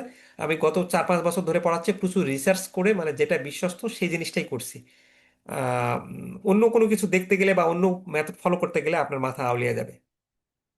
এটা নিয়ে এর আগের বারও আমার দুই একজনের সাথে বার্গেন হয়েছে। আপনার যদি আমার প্রতি মানে অনেক অ্যানালাইসিস করে আমি এগুলো দিয়েছি, সো আপনার আমার প্রতি যদি বিশ্বাস আস্থা থাকে তাহলে এটা ফলো করবেন, আর যদি নিজে মাতব্বরি করে অন্যগুলো ফলো করতে চান তাহলে করলে করবেন, কারণ এগুলো আমি নিয়ে অনেক ঘাটাঘাটি করছি। এমন কম্পোনেন্টস এর মধ্যে আবার আসবে ট্রাভেলার চেক আসতে পারে, deposit of financial institution with Bangladesh bank আসতে পারে, ডিপোজিট উইথ ডিএমবিএস আসতে পারে, হ্যাঁ। আর এম টু কম্পোনেন্টস হচ্ছে যেগুলো খুব দ্রুত নগদ অর্থে কনভার্ট করা যাবে না, যেমন টাইম ডিপোজিট, ওই যে যেগুলো এফডিআর বললাম, তারপরে যে সেভিংস ডিপোজিট বা ডিপিএস বলছে, একই কথা বলছে certificate of deposit, money market deposit accounts, money market mutual fund, সঞ্চয়পত্র আপনি খুব দ্রুত নগদ অর্থে তুলতে পারবেন না। আচ্ছা, এম ওয়ান এবং এম টুর মধ্যে পার্থক্য কি, খুবই ভালো করে পড়বেন। পার্থক্য তো এবার ওই যে 2 মার্কস আকারে এম ওয়ান এবং এম টুর মধ্যে আসার সম্ভাবনা খুব বেশি পরিমাণে এই চ্যাপ্টারে এটা। আচ্ছা, এম ওয়ান ন্যারো মানি বা এম ওয়ান হলো ওই যে সংজ্ঞাটা পড়ে নেবেন, আর ব্রড মানির এটা সংজ্ঞাটা পড়বেন। ন্যারো মানি বা এম ওয়ানের তারল্য বেশি আমরা বললাম, এম টুর তারল্য তুলনামূলক কম। তাহলে তারল্য বা লিকুইডিটি হলে এটাকে খুব দ্রুত নগদ অর্থে কনভার্ট করা যায়, আর এটাকে নগদ অর্থে কনভার্ট করা যায় না। এইভাবে পড়ে নেবেন, এতগুলো পড়া লাগে না, দুই তিনটা পড়লেই, কারণ এখন তো মাত্র হচ্ছে হলো আপনার 2 মার্কস, এতগুলো পার্থক্য দেওয়া লাগবে না। আপনি এমনি এই যে সূত্র টুত্রগুলো মনে রাখলেই, এই যে M one equal to currency outside bank অঙ্ক করলে আর দুই একটা ওই যে সংজ্ঞা টঙ্গা পড়লে এটার পার্থক্য এমনিতেই লিখতে পারবেন। আচ্ছা, অর্থ যোগানে আন্তঃব্যাংক আমানত কি অন্তর্ভুক্ত হয়, উত্তরের সপক্ষে যুক্তি দিন। এটা খুব বেশি এবারের জন্য গুরুত্বপূর্ণ না, তারপরও মনে রাখেন যে অর্থ যোগানে মানি সাপ্লাইয়ে আপনার যে ইন্টার ব্যাংক যেই ট্রানজাকশনটা হয় সেটা আমরা অন্তর্ভুক্ত করি না। কারণ হচ্ছে মানি সাপ্লাইয়ের সংজ্ঞায় আমরা বলা আছে যে অর্থ যোগান বলতে একটা অর্থনীতিতে একটা নির্দিষ্ট সময়ে জনসাধারণের হাতে থাকা মোট অর্থের পরিমাণটাকে বোঝায়। আন্তঃব্যাংক আমানত হলো ব্যাংকগুলোর মধ্যে লেনদেন যা জনসাধারণের হাতে থাকা অর্থের পরিমাণ বৃদ্ধি করে না। আচ্ছা, আর এটা যদি আপনি গণনা করেন তখন ডাবল কাউন্টিং হয়ে যাবে। আর ইন্টার ব্যাংক যে লেনদেনগুলো হয় সেটা অর্থনীতির উপর সরাসরি প্রভাব ফেলে না। আচ্ছা, এইটা clarify to determinants of money supply, can monetary authority central bank directly control money supply explain. খুবই খুবই ভালো করে এই প্রশ্নটা পড়ার বোঝার চেষ্টা করবেন। এই প্রশ্নটা সরাসরি না আসলেও এই প্রশ্নের কনসেপ্টে ইকোনমিক্স বলেন বা এই এমএফএসই বলেন, অনেকভাবে প্রশ্নটা আসে। মডিউল জিতেও এই রিলেটেড প্রশ্নটা আসে, হ্যাঁ। যেমন গত বছরে এই প্রশ্ন সরাসরি আসে নাই, কিন্তু বলছে যে আহ, কিভাবে আপনার ইনফ্লেশন এটা। আচ্ছা, এই প্রশ্নটা পড়ি তারপর আপনাকে ওই গত বছরের ওই প্রশ্নটাতে আর যাবো না, আমরা এই চ্যাপ্টারটা শেষ হোক তারপর। আচ্ছা, মানি সাপ্লাইয়ের দুইটা ডিটারমিন্যান্ট কি, বলছে যে সেন্ট্রাল ব্যাংক বা মনিটারি অথরিটি আপনার সরাসরি মানি সরবরাহ নিয়ন্ত্রণ করতে পারে কিনা। আপনি তখন বলবেন যে মানি সাপ্লাই নিয়ন্ত্রণ করার দুইটা পদ্ধতি আছে, একটা হলো ওপেন মার্কেট অপারেশন। এটা খুবই একটা গুরুত্বপূর্ণ প্রশ্ন, কেউ এটা কি ব্যাখ্যা করতে পারবেন দেখি, যদি পারেন তাহলে খুবই ভালো হয়, আমি তো যাবোই ব্যাখ্যা করবো। যে ওপেন মার্কেট অপারেশনের মাধ্যমে কিভাবে আপনি মানি সাপ্লাইটা, মানি সাপ্লাই মানে কি, বাজারে আপনার অর্থের পরিমাণ বাড়াতে পারবেন বা কমাতে পারবেন, সেটা কিভাবে।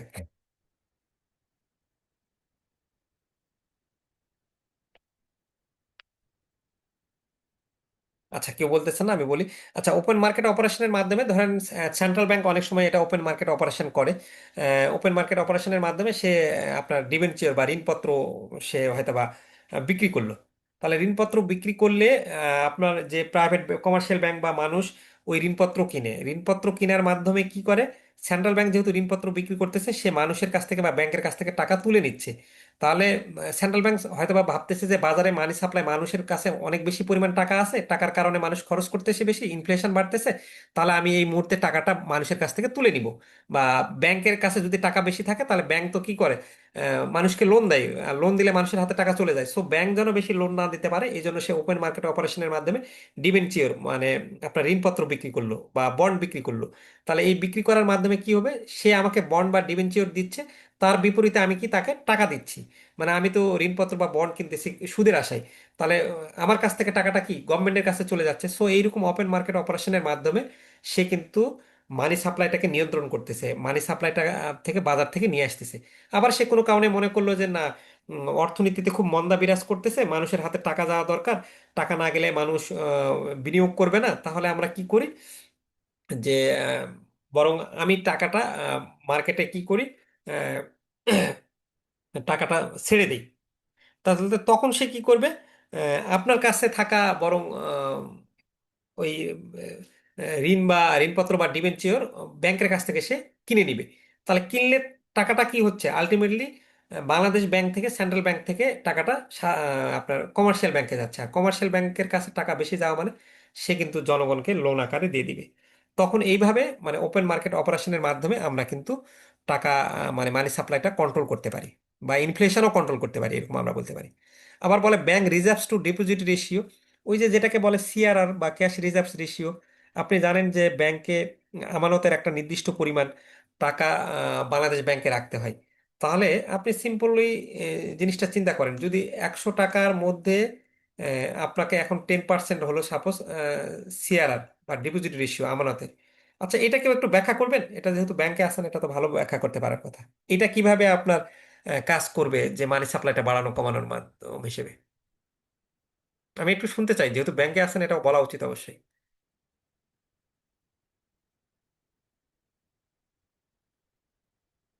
কাউকেই পাচ্ছি না, খুবই লজ্জাজনক বিষয় তো। হ্যালো। কমার্সের হ্যাঁ জি, হ্যাঁ বলেন।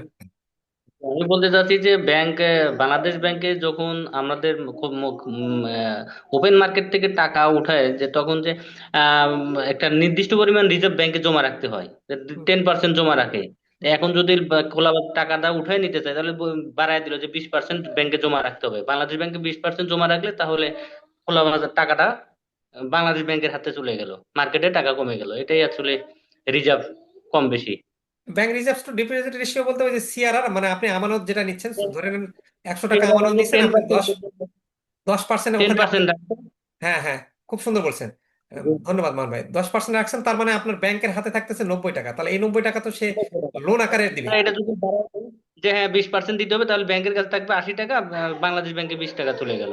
এই 20%, আর তার মানে আপনার সাধারণ কমার্শিয়াল ব্যাংকের কাছে থাকলো 80 টাকা। তখন এই 80 টাকা আশি সে টাকা এটা এটা বাড়াই দিল মানে, এইখানে রেশিওটা বাড়াই দিল মানে ব্যাংকের হাতে কম টাকা গেল, আর ব্যাংকের হাতে কম টাকা যাওয়া মানে কি আলটিমেটলি পাবলিকের হাতে ব্যাংকের হাতে কম টাকা থাকা। কম যাওয়া, সে লোন কম দিতে পারবে। তাহলে এইভাবে সে মানি লোন সাপ্লাই কম। নিয়ন্ত্রণ করতেছে সিআরআর এর মাধ্যমে। এইভাবে মানি সাপ্লাই জি নিয়ন্ত্রণ হচ্ছে, ইনফ্লেশনও নিয়ন্ত্রণ হচ্ছে। আমার কথা হচ্ছে জি আপনারা জি। ক্লাসগুলো এই জন্যই দরকার আছে, মানে অনেকে কিন্তু মানে ডিপলি মানে এমএফএস এ অনেক ডিপ থেকে প্রশ্ন হয় এবং অনেকে এটাতে ফেল করে। মানে ক্লাস নেওয়া মানে আমি মনে করি যে বরং ক্যারিয়ারের অপরচুনিটির কারণে আমরা অনেক ব্যাংকাররা 500-600 টাকাটাকেও, একটা বার্গার কিনতে গেলেই 500 টাকা চলে যায়, বা একটা বউয়ের ভালো শাড়ি কিনতে গেলে 3-4 হাজার টাকা চলে যায়। তো আমার এইটাতে আমি ফেল করতেছি, একটা প্রমোশনের জন্য আমি ক্যারিয়ারের জন্য 1,000 টাকা ইনভেস্টমেন্ট করব না। জি বাট এটা করলে কি হয়, মানে এই যে অনেক বিষয় ভিতর থেকে, এই যে আরেক মামুন ভাই বললো, আরেকজন শুনলেন, আমি বলবো, এরকম ভাবে আমরা অনেক আহ, ভিতর থেকে আলোচনা করব, যেটা হলো সরাসরি পরীক্ষাতে হয়তো বা প্রশ্ন আসবে না, কিন্তু বাইপাস হয়ে প্রশ্ন আসলেও ওই কেস স্টাডি বা বড় প্রশ্ন তখন আপনি অ্যান্সারটা দিতে পারবেন। সো আমরা চাই যে ক্লাসগুলো আপনারা প্রত্যেকটা ভালো করে করেন এবং পড়াটা মুখস্থও হয় তাড়াতাড়ি। আচ্ছা, এটা তো গেল bank reserve to deposit ratio. দুইটা মাধ্যম বলছে, এই জন্য আমরা দুইটা মাধ্যম ব্যাখ্যা করলাম। হ্যাঁ, তখন আমরা বললাম যে yes, the central bank control the money supply, central ব্যাংকও মানি সাপ্লাই নিয়ন্ত্রণ করতে পারে ওপেন মার্কেট অপারেশনের মাধ্যমে। এই যে এখানে আমরা বন্ড কেনা বেচার মাধ্যমে আমরা দেখাচ্ছি বন্ড সেল বাইয়ের মাধ্যমে। এই যে এখানে আমি খুব সুন্দর করে বুঝাইছি, আরেকটু দেখেন, আমি এতক্ষণ দেখলাম খোলা বাজারে বন্ড এবং সিকিউরিটিজ সেন্ট্রাল ব্যাংক বিক্রি করলো। বিক্রি করার মাধ্যমে কি হয়? আচ্ছা, আমি একটু মিউট করে দিই।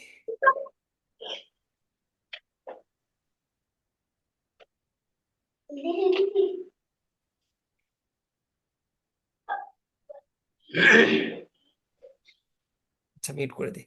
এটা দেখেন খুব সুন্দর করে বোঝানো হয়েছে, বন্ড এবং সিকিউরিটিজ বিক্রি করলেন। বন্ড এবং সিকিউরিটিজ বিক্রি করা মানে সেন্ট্রাল ব্যাংক যখন বিক্রি করবে, তখন কমার্শিয়াল ব্যাংকের অধিকর্ত কেন্দ্রীয় ব্যাংকে জমা দান যাবে। কমার্শিয়াল ব্যাংকের বেশি টাকা কেন্দ্রীয় ব্যাংকের কাছে চলে যাওয়া মানে বাজারে কমার্শিয়াল ব্যাংকের কাছে টাকা কম থাকা মানে সে আর টাকা দিতে পারবে না, তখন বাজারে অর্থ সরবরাহ হ্রাস হবে।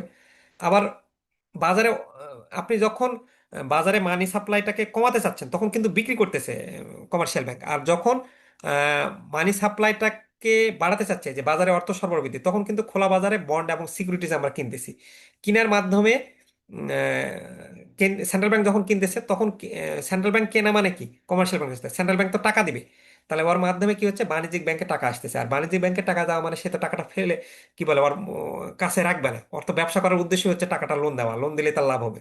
তাহলে তখন সে বাজারে অর্থ সরবরাহ বাড়বে। আচ্ছা, এই হ্যান্ড করছিলেন সম্ভবত শামীম ভাই, কোনো কিছু বলবেন?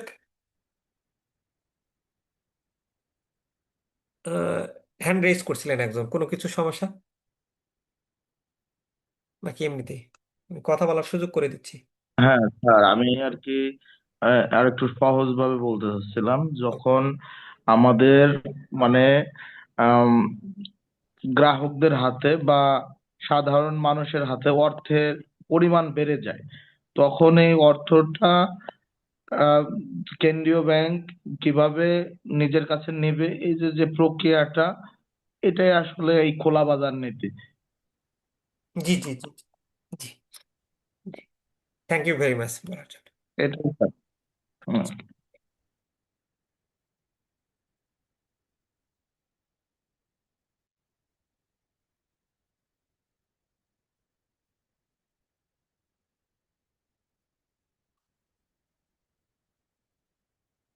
আচ্ছা, এরপর আসেন যে bank reserves to deposit ratio, ওই একই কথা, আমি ঘুরে ফিরে আর না বলি। আহ, ওই একই কথা। ওহো, একটু দেখালে ভালো হয় মনে হয়। আচ্ছা, ওই জমার হার হ্রাস করলে কেন্দ্রীয় ব্যাংক হতে বাণিজ্যিক অঙ্কে ব্যাংকে অর্থ আগমন হবে, বাজারে অর্থ সরবরাহ বাড়বে। বিপরীতভাবে ওই যে যখন আমরা বললাম যে 110%, ওইটা আবার যদি ফের সিআরআর কমায় দেয়, 105% কমে, তখন আপনার কাছে টাকা বেশি চলে আসবে ব্যাংকের কাছে, ওই ব্যাপারটাই বলছি। আচ্ছা, রেট অফ ইন্টারেস্ট, সুদের হারটা কিভাবে ইনফ্লেশনটাকে বাড়ায় বা কমায় বা মানি সাপ্লাইকে দেখেন, যখন ব্যাংক যখন দেখাচ্ছে যে ডিপিএস এর উপর যদি সুদের হার বাড়ায় দেয় 15% বা 20% করে, তখন কিন্তু মানুষ তার কাছে টাকা হাতে রাখতে চায় না, সে ব্যাংকের কাছে টাকা রাখবে। ব্যাংকের কাছে টাকা চলে যাওয়া মানে তখন হচ্ছে আলটিমেটলি মানি সাপ্লাইটা নিয়ন্ত্রণ হওয়া।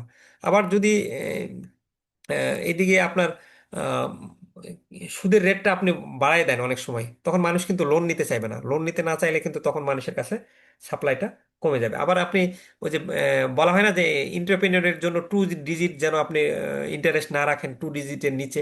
তাহলে 2 ডিজিটের নিচে যখন ইন্টারেস্ট রাখতেছেন, তখন মানুষ কি বলে লোন নিচ্ছে বেশি। লোন নিলে তাহলে তখন আপনার বাজারে মানি সাপ্লাই হচ্ছে বেশি। সো ইন্টারেস্ট রেটের বাড়া বা কমার উপর নির্ভর করে কিন্তু মানুষ টাকা নিচ্ছে বা নিচ্ছে না এটা। সো এই ইন্টারেস্ট রেটটা একটা গুরুত্বপূর্ণ প্রভাব ফেলে।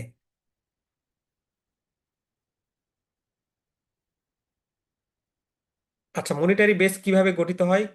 কেন্দ্রীয় ব্যাংক কিভাবে মনিটারি বেস নিয়ন্ত্রণ করতে পারে? মনিটারি বেসটা বলতে আপনার হচ্ছে total amount of money circulating in an economy that is control by the central bank.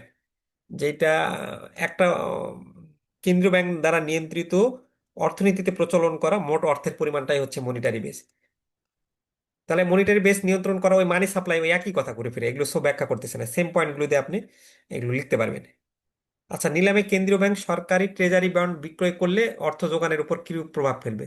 তাহলে এটা সিম্পলি আমরা যে আলোচনাগুলো পড়ে আসলাম, কেন্দ্রীয় ব্যাংক যখন ট্রেজারি বন্ড বিক্রি করবে, ট্রেজারি বন্ড বিক্রি করা মানে কেন্দ্রীয় ব্যাংকের কাছ থেকে টাকা না না, ট্রেজারি বন্ড বিক্রি করা মানে কেন্দ্রীয় ব্যাংকের কাছে টাকা আসা, আর কেন্দ্রীয় ব্যাংকের কাছে টাকা আসা মানে মানি সাপ্লাই বাজারে কমে যাওয়া। আর বাজারে মানি সাপ্লাই কমে যাওয়া মানে ইনফ্লেশন কমানো।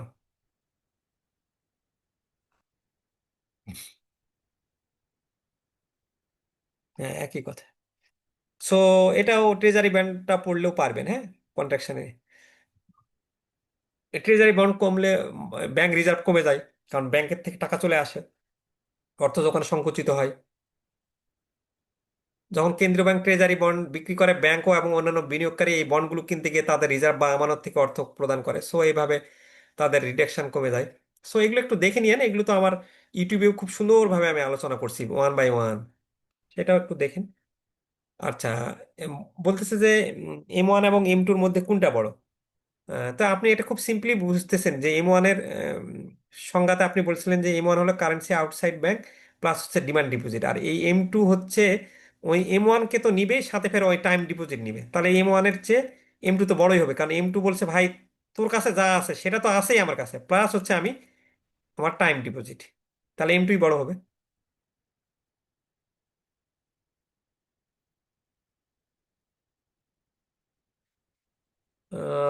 ডিমান্ড ডিপোজিটটাকে অর্থের M1 সংজ্ঞায় অন্তর্ভুক্ত করা হয়েছে কেন? একটু ওই যে M1 এর কম্পোনেন্টের মধ্যে আমরা ডিমান্ড ডিপোজিট দিছি না, তো ডিমান্ড ডিপোজিট বলতে ওই যে আমরা চেকিং অ্যাকাউন্টগুলো বলতেছি, কারেন্ট অ্যাকাউন্ট, সেভিংস অ্যাকাউন্ট, তো ডিমান্ড ডিপোজিট তো খুব দ্রুত নগদ অর্থে কনভার্ট করা যায়, আর এই নগদ যেটা নগদ অর্থে কনভার্ট করা যাবে দ্রুত, যার লিকুইডিটি বেশি, সেটাই তো আমরা M1 বলছি। এই যে সহজে নগদে রূপান্তরযোগ্য, বিনিময়ের মাধ্যম হিসেবে গ্রহণযোগ্য, বর্তমানে আপনি চলমান অর্থনৈতিক কার্যকলাপে ব্যবহার করতে পারেন।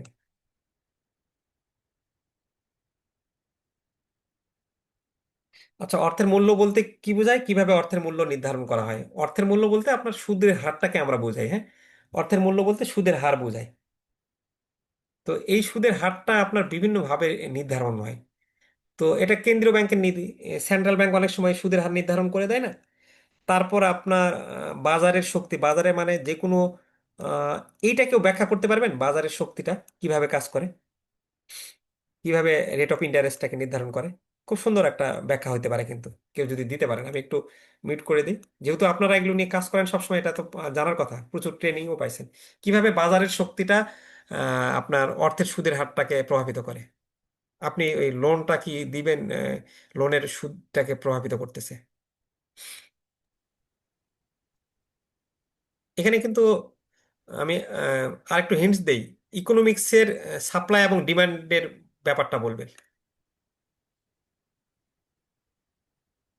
স্যার, ঋণযোগ্য তহবিলের চাহিদা ও সরবরাহ সুদের হারে প্রভাব ফেলে। হ্যাঁ, এটা হচ্ছে যে ঋ- ওই যে বলেন বলেন যদি বলতে চান আরো ব্যাখ্যা করতে চান। ঋণের চাহিদা বেশি হলে সুদের হার বৃদ্ধি পায়, হ্যাঁ, বাহ, আর দারুণ। ঋণের সরবরাহ বেশি হলে সুদের হার কমে যায়। হ্যাঁ হ্যাঁ, এটাই। ব্যাপারটা হচ্ছে এরকম যে আপনার কাছে 5টা ব্যাংক আছে, একটা দুইটা তিনটা চারটা পাঁচটা, আর এইদিকে হচ্ছে হলো আমার 20 জন কাস্টমার কি বলে লোন নিবে। সো এইটা হুম, কি 20 জন কাস্টমার লোন নিতে চাচ্ছে, তার মানে এটা কি লোনের ডিমান্ড, লোনের ডিমান্ড, আর এই 5 জন কি লোন দিবে, এটা হলো সাপ্লাই।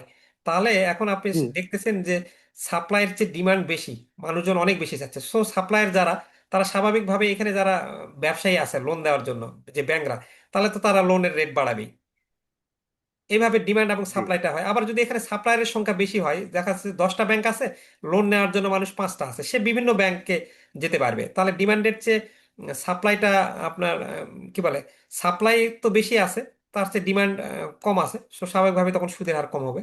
সেম এটা ওই যে আমাদের বাজারে গেলে আপনি আপেল বা যে কোনো জিনিস কেনা বেচার চিন্তা যদি করেন, ডিমান্ড অ্যান্ড সাপ্লাই, সিম্পল যেই ব্যাপারটা সেটার উপর চিন্তা করলেই হবে। এটাকে আর ব্যাখ্যা করার দরকার আছে আর ডিপলি? না স্যার। আচ্ছা।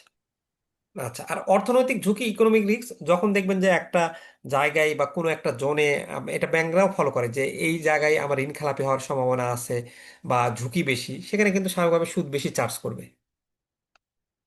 অর্থনৈতিক অবস্থা।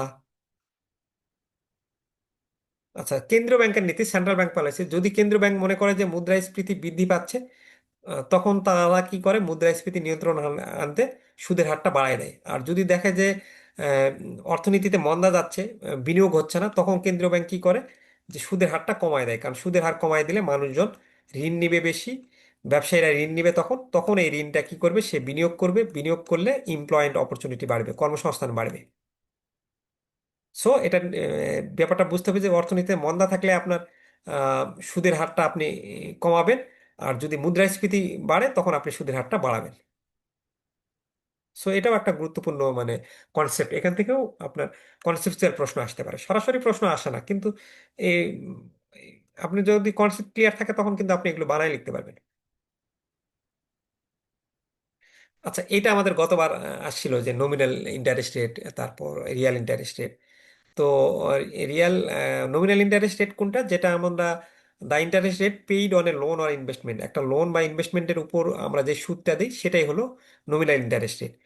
এইটা হচ্ছে primary measures of the cost of borrowing or the income from investment. এটা একবারে প্রাথমিকভাবে মাপার উপায় যে আমি একটা ইনভেস্টমেন্ট করছি, এই ইনভেস্টমেন্ট থেকে কত সুদ পাচ্ছি, বা লোন থেকে আমার কত দেওয়া হচ্ছে। মানে এখানে ইনফ্লেশনটা বিবেচনা করে না, হ্যাঁ, ইনফ্লেশন ছাড়া সরাসরি যেই সুদটা আমরা করি সেটা হলো নমিনাল ইন্টারেস্ট রেট। আর রিয়েল ইন্টারেস্ট রেটে আপনি ইনফ্লেশনটা বিবেচনা করেন। আর এই যে রিয়েল ইন্টারেস্ট রেটে মানে ইনফ্লেশনটা বিবেচনা করার পর বাদ দেওয়ার পর এক্স্যাক্টলি আমার রিটার্নটা কত থাকতেছে। এই যে অর্থাৎ রিয়েল ইন্টারেস্ট রেটটা বের করার জন্য নমিনাল ইন্টারেস্ট রেট থেকে ইনফ্লেশন বাদ দেওয়ার পর যেটা থাকবে সেটাই হচ্ছে রিয়েল ইন্টারেস্ট রেট। এই জন্য রিয়েল ইন্টারেস্ট রেট সমান সমান আমরা বলতে পারি nominal interest rate minus inflation, কারণ রিয়েল ইন্টারেস্ট রেটটা ইনফ্লেশন বাদ দিয়ে বিবেচনা করে। আর নমিনাল ইন্টারেস্ট রেটটা কি, ওই তো ইনফ্লেশন মানে বাদ দেয় না। এই জন্য রিয়েল ইন্টারেস্ট রেট প্লাস হচ্ছে ইনফ্লেশনটা হচ্ছে নমিনাল ইন্টারেস্ট রেট। সো এই দুটো আপনি আহ, তথ্য জানলে আপনি ইজিলি কিন্তু বানায় লিখতে পারবেন। একটা আমরা উদাহরণ দিয়েছি যে suppose you have provided a loan. এগুলো কি আর উদাহরণটা বুঝাই বলার দরকার আছে? দেখলেই তো মনে হয় পারবেন। কি বলেন?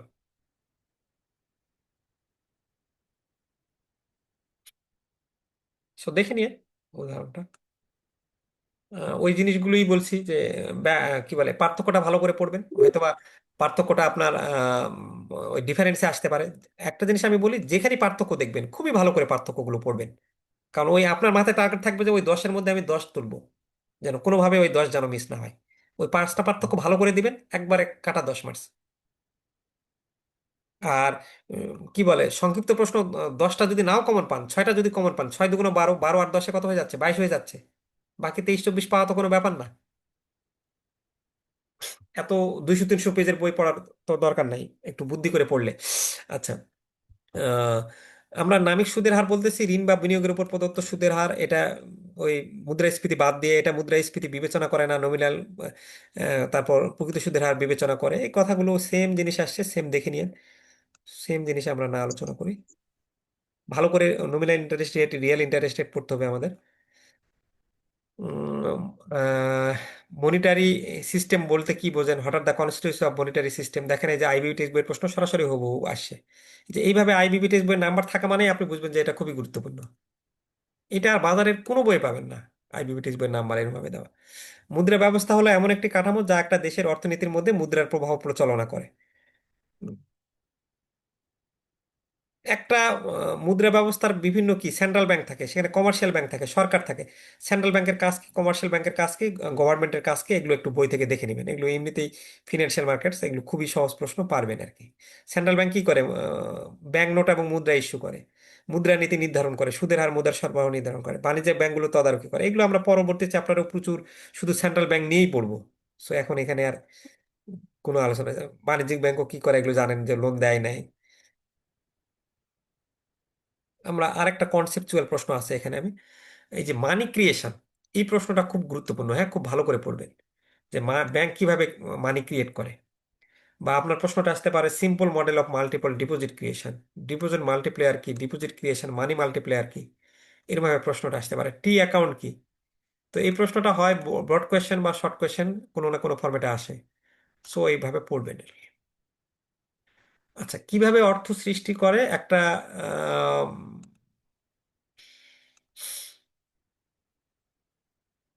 জনগণের অর্থ আমানত হিসেবে গ্রহণ করে।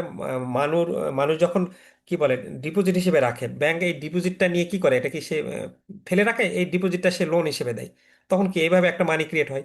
যখন যাকে লোন দিচ্ছে, ওকে তো সরাসরি লোন দেয় না, তাকে বলে যে তুমি আগে আমার একটা ব্যাংকে অ্যাকাউন্ট ক্রিয়েট করো। ব্যাংকে অ্যাকাউন্ট ক্রিয়েট করা মানে কি, ওকে ওই ব্যাংক অ্যাকাউন্টে টাকা দিয়ে দেওয়া। তাহলে ওই টাকার যে লোনটা নেয় সে তো সব টাকা একবারে তুলে নেয় না, সে ওখানে কিছু টাকা রাখে। তাহলে এইভাবে মানি ক্রিয়েশন হচ্ছে, ওই কিছু টাকা রাখার থেকে সে হয়তো বা 500 টাকা নিয়ে এসে লোন, সে 300 টাকা নিল, ওখানে 200 টাকা অ্যাকাউন্টে রাখলো, ব্যাংক আবার ওই 200 টাকা থেকে ফের আরেকজনকে লোন দিল। সো এইভাবে মানি ক্রিয়েশনটা হয়। সেম এই জিনিসগুলোই বলছে, ঋণ দানের মাধ্যমে ঋণ আমানত সৃষ্টি, ওই যে যেটা বললাম, সম্পদ ক্রয় করে আমানত সৃষ্টি করা হয়। এইরকম একটু দেখে নেবেন। এই ছিল আমাদের মোটামুটি ফার্স্ট চ্যাপ্টার। আমরা নেক্সট ক্লাসে, আমাদের পেইড ক্লাসে আমরা অঙ্কটা ক্লোজ করব। আমরা এখন একটু কেস স্টাডিটা কি বলে আমাদের এই চ্যাপ্টারের সাথে, যেহেতু কেস স্টাডিটা আপনাদের মিলে, আমরা কেস স্টাডিটা দেখবো এবং গত বছরের প্রশ্নটা একটু দেখি তাহলে এবার এই চ্যাপ্টারের সাথে। উম, দাঁড়ান। আচ্ছা,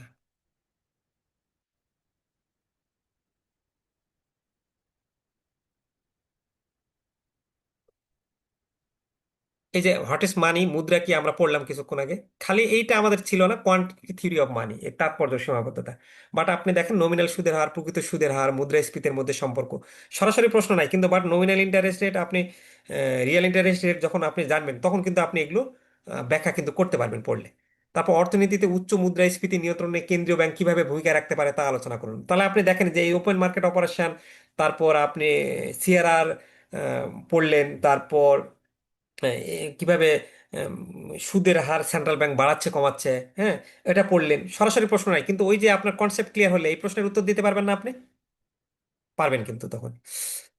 আচ্ছা, এখন যে জিনিসটা আমি দেখাতে চাইছিলাম, আমরা তাহলে আমাদের বইয়ে চলে যাই, আমাদের বইটাতে এটা শেয়ার করি। কারো কোনো প্রশ্ন আছে এতক্ষণ আলোচনার মধ্যে? কারো কোনো প্রশ্ন থাকলে বলতে পারেন। আমরা এই কেস স্টাডিটা একটু আলোচনা করে আজকের যে ক্লাসটা শেষ করব, কেস স্টাডি, এবং যদি কোনো ডিফারেন্স থাকে। আমাদের কেস স্টাডিটা ভালো করার জন্য সবসময় যেটা করতে হবে, কেস স্টাডি নিয়ে আপনি খুব বেশি মাথা ঘামাবেন না। আপনার কনসেপ্ট ক্লিয়ার থাকলে আপনি কেস স্টাডি মানে লিখে অ্যান্সার করে আসতে পারবেন। আর কেস স্টাডি কখনো কমন পাওয়া যাবে না, হ্যাঁ। আপনার কনসেপ্ট ক্লিয়ার করতে হবে। কিছু কেস স্টাডি এটা বই থেকে ফলো করেন, আমরা কিছু পিডিএফ কেস স্টাডি দিব, দেখবেন ইনশাল্লাহ পরীক্ষায় করা যাবে। আর কেস স্টাডির প্রশ্নটা আপনাকে আগে ভালো করতে পড়তে হবে, এই প্রশ্নের মধ্যেই অনেক উত্তর লুকায় থাকে। সো প্রশ্নটা আপনি আগে ডিপলি 2 বার 3 বার ভালো করে পড়বেন, তারপর দেন আপনি উত্তরে যাবেন। কেস স্টাডিটার প্রশ্ন বেশি হবে, বাট উত্তরটা এত বড় আকারে না দিলেও চলবে। এখানে যেটা কেস স্টাডিটা আমাদের গত বছর আসছিল, সেটা ইনফ্লেশনের সাথে আপনার এবং আপনার এই যেটা আমরা মানি মার্কেট কি বলে, সরি, ন্যারো মানি ব্রড মানি, সেই রিলেটেড আসছিল। তো এখানে একটা দেশ বলছিল, যে দেশটার নাম হলো আর্কেডিয়া। আর্কেডিয়াতে কি হয়েছে যে সেখানে গৃহযুদ্ধ চলতেছিল, এবং এই গৃহযুদ্ধ আহ, চলতেছিল বিদ্রোহী বাহিনীর সাথে ওই দেশের সরকারের যুদ্ধ চলতেছে। তো স্বাভাবিকভাবে একটা দেশে যুদ্ধ হলে আপনি জানেন যে সেখানে কিন্তু ইনফ্লেশন বেড়ে যায়। তো এই আর্কেডিয়া নামের দেশের একটা কেন্দ্রীয় ব্যাংক, যেটা সিবিএ, সে দেখতেছে যে যুদ্ধ হচ্ছে, গৃহযুদ্ধ, সে কোনোভাবেই, যুদ্ধ থাকলে স্বাভাবিকভাবে কি আপনার অর্থনৈতিক স্থিতিশীলতা থাকবে? কখনোই থাকবে না। সে অর্থনীতিতে স্থিতিশীলতা নিয়ে আসতে পারতেছে না। উনি আগে দেখলো, যুদ্ধের আগে মূল্যস্ফীতি ছিল 25%, কিন্তু যুদ্ধ শুরু হওয়ার পর এটা বর্তমানে ইনফ্লেশন বেড়ে গেছে 180%। দেশটির মুদ্রা আর্কিডিয়ন পেসো, তার মুদ্রাটা মার্কিন ডলারের বিপরীতে ক্রয় ক্ষমতা হারায় ফেলছে। তারপর ওই সেন্ট্রাল ব্যাংকের কেন্দ্রীয় ব্যাংক অবশেষে একটা আহ, জরুরি সভা আহ্বান করছে। সেইখানে আবার এইদিকে সরকার, মানে সরকারের যে অর্থ মন্ত্রণালয়, যুদ্ধ চালাতে গিয়ে তাদের কাছে টাকা নেই। তারা সিবিএ এর কাছে, এই সেন্ট্রাল ব্যাংকের কাছে বলতেছে যে, যখন গভর্নমেন্টের কাছে, আপনারা কি জানেন তো যে গভর্নমেন্ট যখন সংকটে পড়ে অর্থমন্ত্রী, তখন তো সে সেন্ট্রাল ব্যাংকে বলে যে ভাই তুমি আমাকে টাকা লোন দাও। তখন সে বলতেছে যে আহ, সরকারের কাছে বলতেছে যে আহ, আমি একটা বন্ড ছাড়বো, যেটা 500 বিলিয়ন মূল্য থাকবে, আর্কেডিয়ান পেসো যুদ্ধ বন্ড। এই যুদ্ধ বন্ড ছাড়ে আমি টাকাটা তোমার কাছ থেকে নিতে চাচ্ছি, তুমি টাকাটা দাও। কারণ সরকারের এখন এমন অবস্থা যে প্রাইভেট মার্কেট সরকারকে টাকা দিতে চাচ্ছে না, কারণ ওই যে যুদ্ধ, অবস্থা খারাপ দেশের। সো স্বাভাবিকভাবে প্রাইভেট কোনো ব্যাংক ট্যাঙ্ক কেউ কি টাকা দিতে চাইবে? এখন এই অর্থ না পাইলে কয়েক মাসের মধ্যে সামরিক ফ্রন্ট ধ্বংস হয়ে যেতে পারে। আবার এইদিকে সেন্ট্রাল ব্যাংকের যে গভর্নর, সে জানে যে যদি আমি এইরকম ভাবে টাকা ছাপায়ে দেই, এই বন্ডের মাধ্যমে সরকারকে টাকা দেওয়া মানে টাকা এমনিতেই তো ইনফ্লেশন হচ্ছে, তাহলে অতিরিক্ত ইনফ্লেশন হইলে আপনি তো ইনফ্লেশন রোধ করার জন্য বাজারে আপনি টাকাটাকে তুলে নিতে চাইবেন। আপনি ফের যদি বাজারে টাকা সাপ্লাই করে দেন, তাহলে তো আপনার ইনফ্লেশন আরো অবস্থা খারাপ হয়ে যাবে। এখন গভর্নর জানে যে আপনি যদি এরূপ অর্থায়ন করতে যান, তাহলে এটা মূল্যস্ফীতি আরো বাড়িয়ে দিবে। তিনি তার দলের সামনে সর্বশেষ মুদ্রানীতি সংক্রান্ত তথ্যাদি উপস্থাপন করলেন। তখন গভর্নর দেখালো, বলতেছে যে দেখেন আমাদের M0 মুদ্রা রিজার্ভ 24 সালে, 2024 সালে 80 বিলিয়ন ছিল, 25 সালে 320 বিলিয়ন। এটার বৃদ্ধির হার 300% হয়ে গেছে। তারপর আমাদের চাহিদা আমানত এবং কারেন্সি 2024 সালে মার্কেটে মানি সাপ্লাই ছিল 200, এটা 350 হয়ে গেছে, 75% বাড়ছে। এরভাবে যাই হোক বাড়ছে টাড়ছে কাহিনী বলছে। এখন কতে গিয়ে বলতেছে যে আর্কেডিয়ার আর্থিক ব্যবস্থার উপর যুদ্ধের প্রভাব এবং অতি মুদ্রাস্ফীতির চালিকা শক্তির বিষয়ে উল্লেখিত সমষ্টির সূচকগুলো কি প্রকাশ করে। তখন আপনি স্বাভাবিকভাবে বলবেন যে যুদ্ধের প্রভাবে আর্কেডিয়ার মুদ্রা ব্যবস্থার অবস্থা এবং হাইপার ইনফ্লেশন হয়েছে। কারণ হাইপার ইনফ্লেশন মানে একটু একটু করে টাকা মানে আপনার মূল্য বাড়া, আর হাইপার ইনফ্লেশন মানে একবারে চট করে এত বেশি পরিমাণে বাড়বে, যেটা মানে অবস্থা খারাপ। আপনি দেখেন এখানে তথ্য থেকে দেখা যাচ্ছে যে আপনি কারেন্সি রিজার্ভ 300% বাড়ছে। দেখেন 300%, তাহলে এটা কি হাইপার ইনফ্লেশন হয়ে গেছে? আচ্ছা আমি একটু মিউট করে দিই। আচ্ছা, এরপরে আহ, আহ, এটা বেড়েছে, যা দেখায় কেন্দ্রীয় ব্যাংক বিপুল পরিমাণে নতুন টাকা ছাপছে। M1 ও M2 ও অনেক বাড়ছে।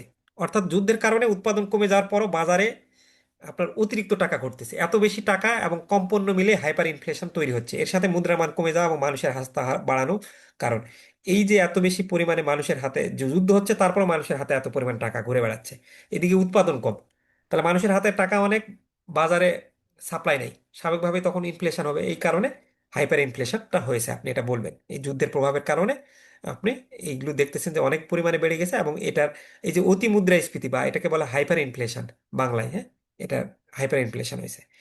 তারপর আপনাকে বলতেছে যে সরকার কর্তৃক যুদ্ধে অর্থায়ন এবং আর্থিক ভিত্তির উপর ব্যাপক বৃদ্ধির মধ্যে সরাসরি এটার মধ্যে কি সম্পর্ক আছে সেটা ব্যাখ্যা করেন, এবং অর্থ মন্ত্রণালয় কেন সিবিএ এর উপর এই পদক্ষেপ নিতে বাধ্য করতেছে।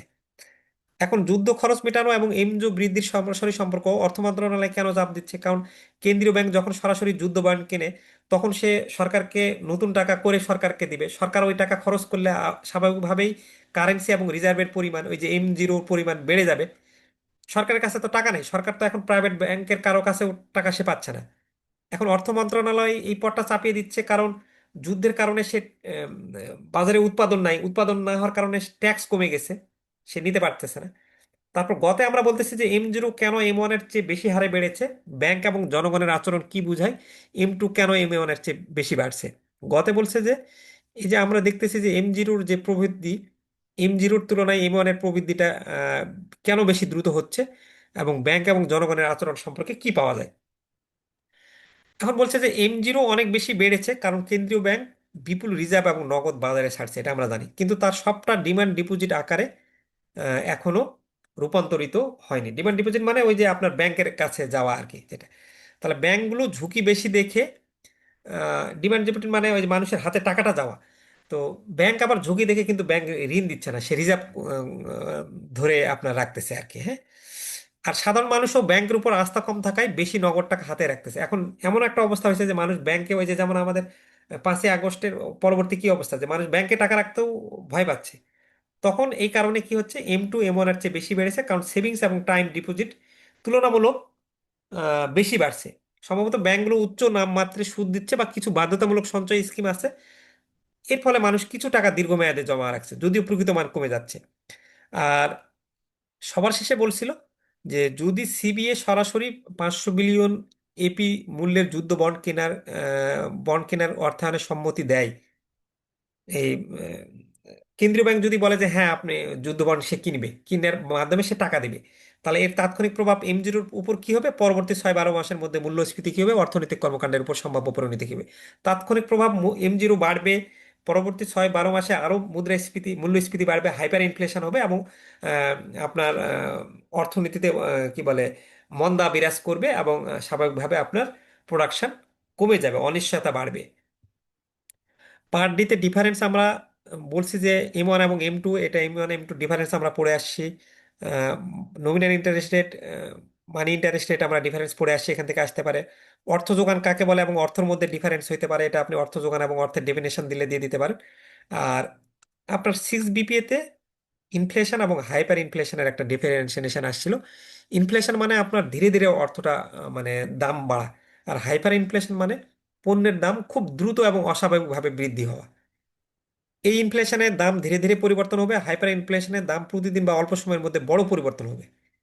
যেমন উদাহরণ দিচ্ছি, ইনফ্লেশন চালের দাম বছরে 60 টাকা থেকে 65 টাকা হলো, আর হাইপার ইনফ্লেশন হচ্ছে রুটির দামই বা চালের দামই দ্বিগুণ বা তিনগুণ হওয়া কয়েকদিনের মধ্যেই। সো এইভাবে এটা ডিফারেন্স পড়বেন। মূল বড় ব্রড প্রশ্ন পড়াই দিচ্ছি, শর্ট কোয়েশ্চেন এখানে যেটা আমি রাখছি 16টা, এই শর্ট কোয়েশ্চেনটা মোটামুটি দেখলে ইজিলি একবার মুখস্থ হয়ে যাবে। সো এইভাবে ফার্স্ট চ্যাপ্টারটা কমপ্লিট করবেন। নেক্সট ক্লাসে আমি আজকে রুটিন দিয়ে দিব। রুটিনটা একটু রিভাইজ করা হয়েছে। এই রুটিন অনুসারে ম্যাথের যেদিন আমরা ফার্স্ট চ্যাপ্টার করব, দয়া করে অবশ্যই যারা পেইড ক্লাস নিয়েছেন ম্যাথ ভিডিও ক্লাসটা দেখে নেবেন আগে থেকেই।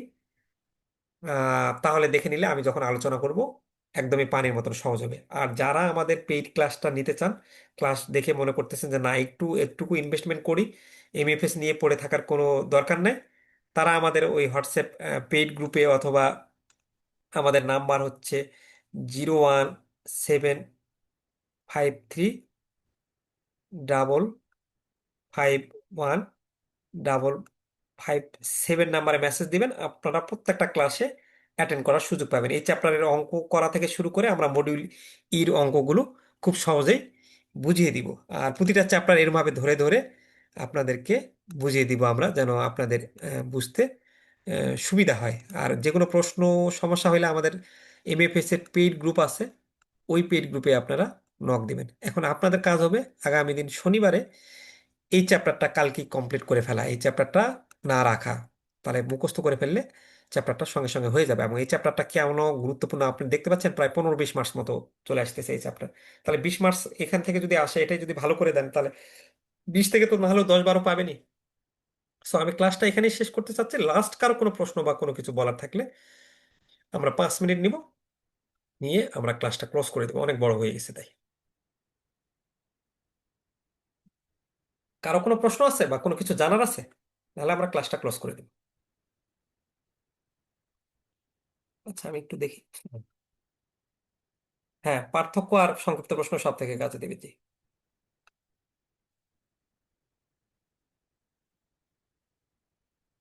আচ্ছা, আহ, কারো মনে হয় কোনো প্রশ্ন নাই নাকি? তাহলে আমি কি ক্লোজ করে দিব?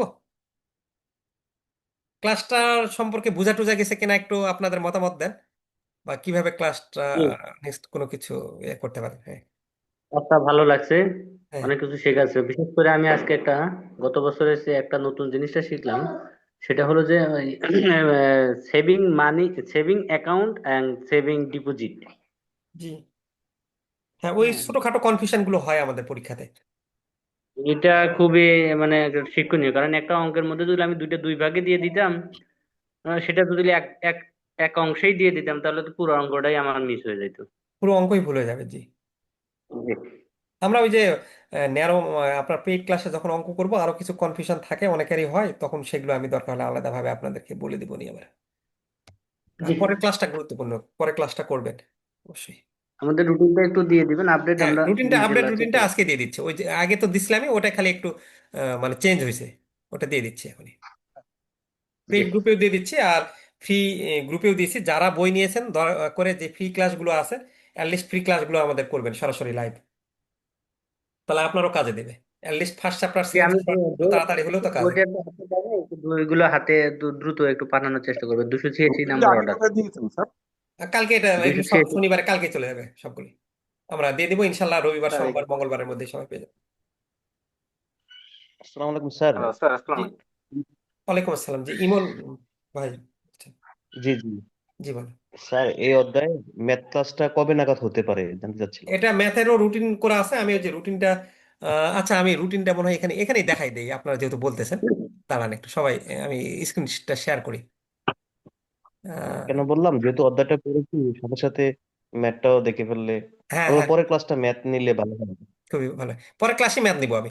আচ্ছা, এই যে আপনার রুটিনটা শেয়ার করছি, দেখা যাচ্ছে কি নাকি না এখনো শেয়ার হয় নাই? এই জি যে স্টাডি না, দেখা যাচ্ছে। দেখা যাচ্ছে না? আচ্ছা দাঁড়ান, আমি এবার এবার দেখা যাওয়ার কথা।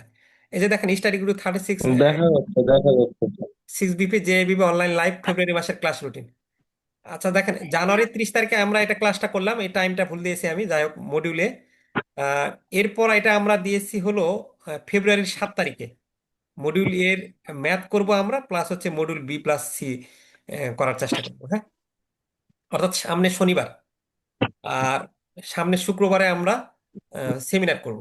আর ফেব্রুয়ারির 1 তারিখ আমাদের রবিবারে এটা পড়তেছে। রবিবারে যদি আপনারা বলেন যে 8:30টায় একটু টাফ হয়ে যায়, তাহলে আমি 9টায় দিব। ইকোনমিক্স যাদের আছে, ইকোনমিক্সের এটা ফ্রি ক্লাস থাকবে, ফ্রি পেইড যাদের আছে নয়টা সবাই জয়েন করেন। 9টাই করে দিন। 9টায় করে দেবো। ও, জি। তাহলে একটু মানে অনেকের জন্য সুবিধা হয় না, অনেকেই আবার আসতে, অফিস থেকে আসতে একটু দেরি হতে পারে। হ্যাঁ, আমার অফিস থেকে বের হচ্ছে 9:30 বাজে, ও, বাসায় এসে। আচ্ছা আচ্ছা, ঠিক আছে। আমাদের একটু মানে মেন্টালি মানে আমাদের শুক্র শনি ছাড়াও আমি একটু ক্লাস বেশি নেই তো।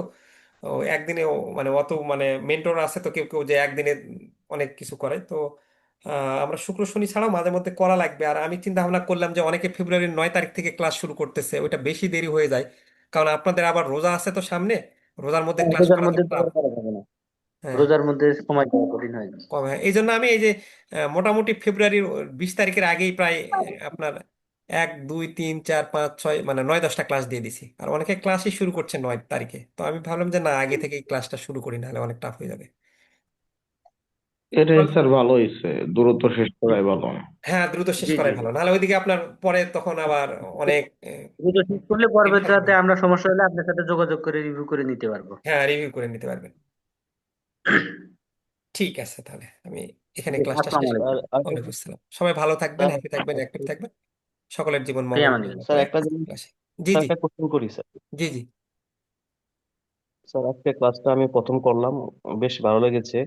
তো একটা কোশ্চেন ছিল, আমি মোটামুটি আমি সবগুলো সাবজেক্টই নিয়েছি, তাহলে কি এইভাবে ক্লাসের মাধ্যমে প্রত্যেকটা চ্যাপ্টারই শেষ করা হবে নাকি, হ্যাঁ, প্রতিটা মানে চ্যাপ্টারে পরীক্ষার আগে?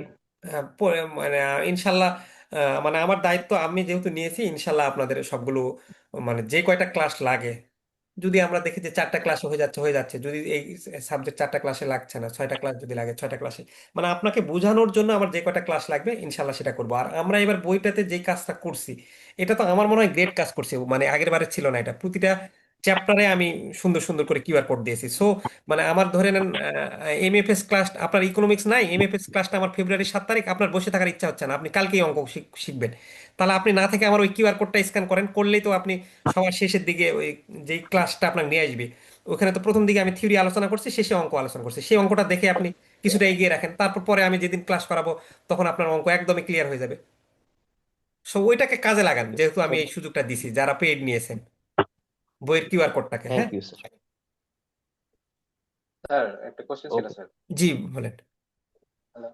হ্যাঁ স্যার, আমাদের তো টপিক গুলো আপনি দেখা দিচ্ছেন, সবগুলো বুঝিয়ে দিচ্ছেন। কোনটা যদি স্যার মিস করে ফেলি বা হচ্ছে বুঝতে না পারি, সেক্ষেত্রে পরবর্তীতে ক্লাসে কি ওটা টপিকটা আবার উল্লেখ করা যাবে কিনা?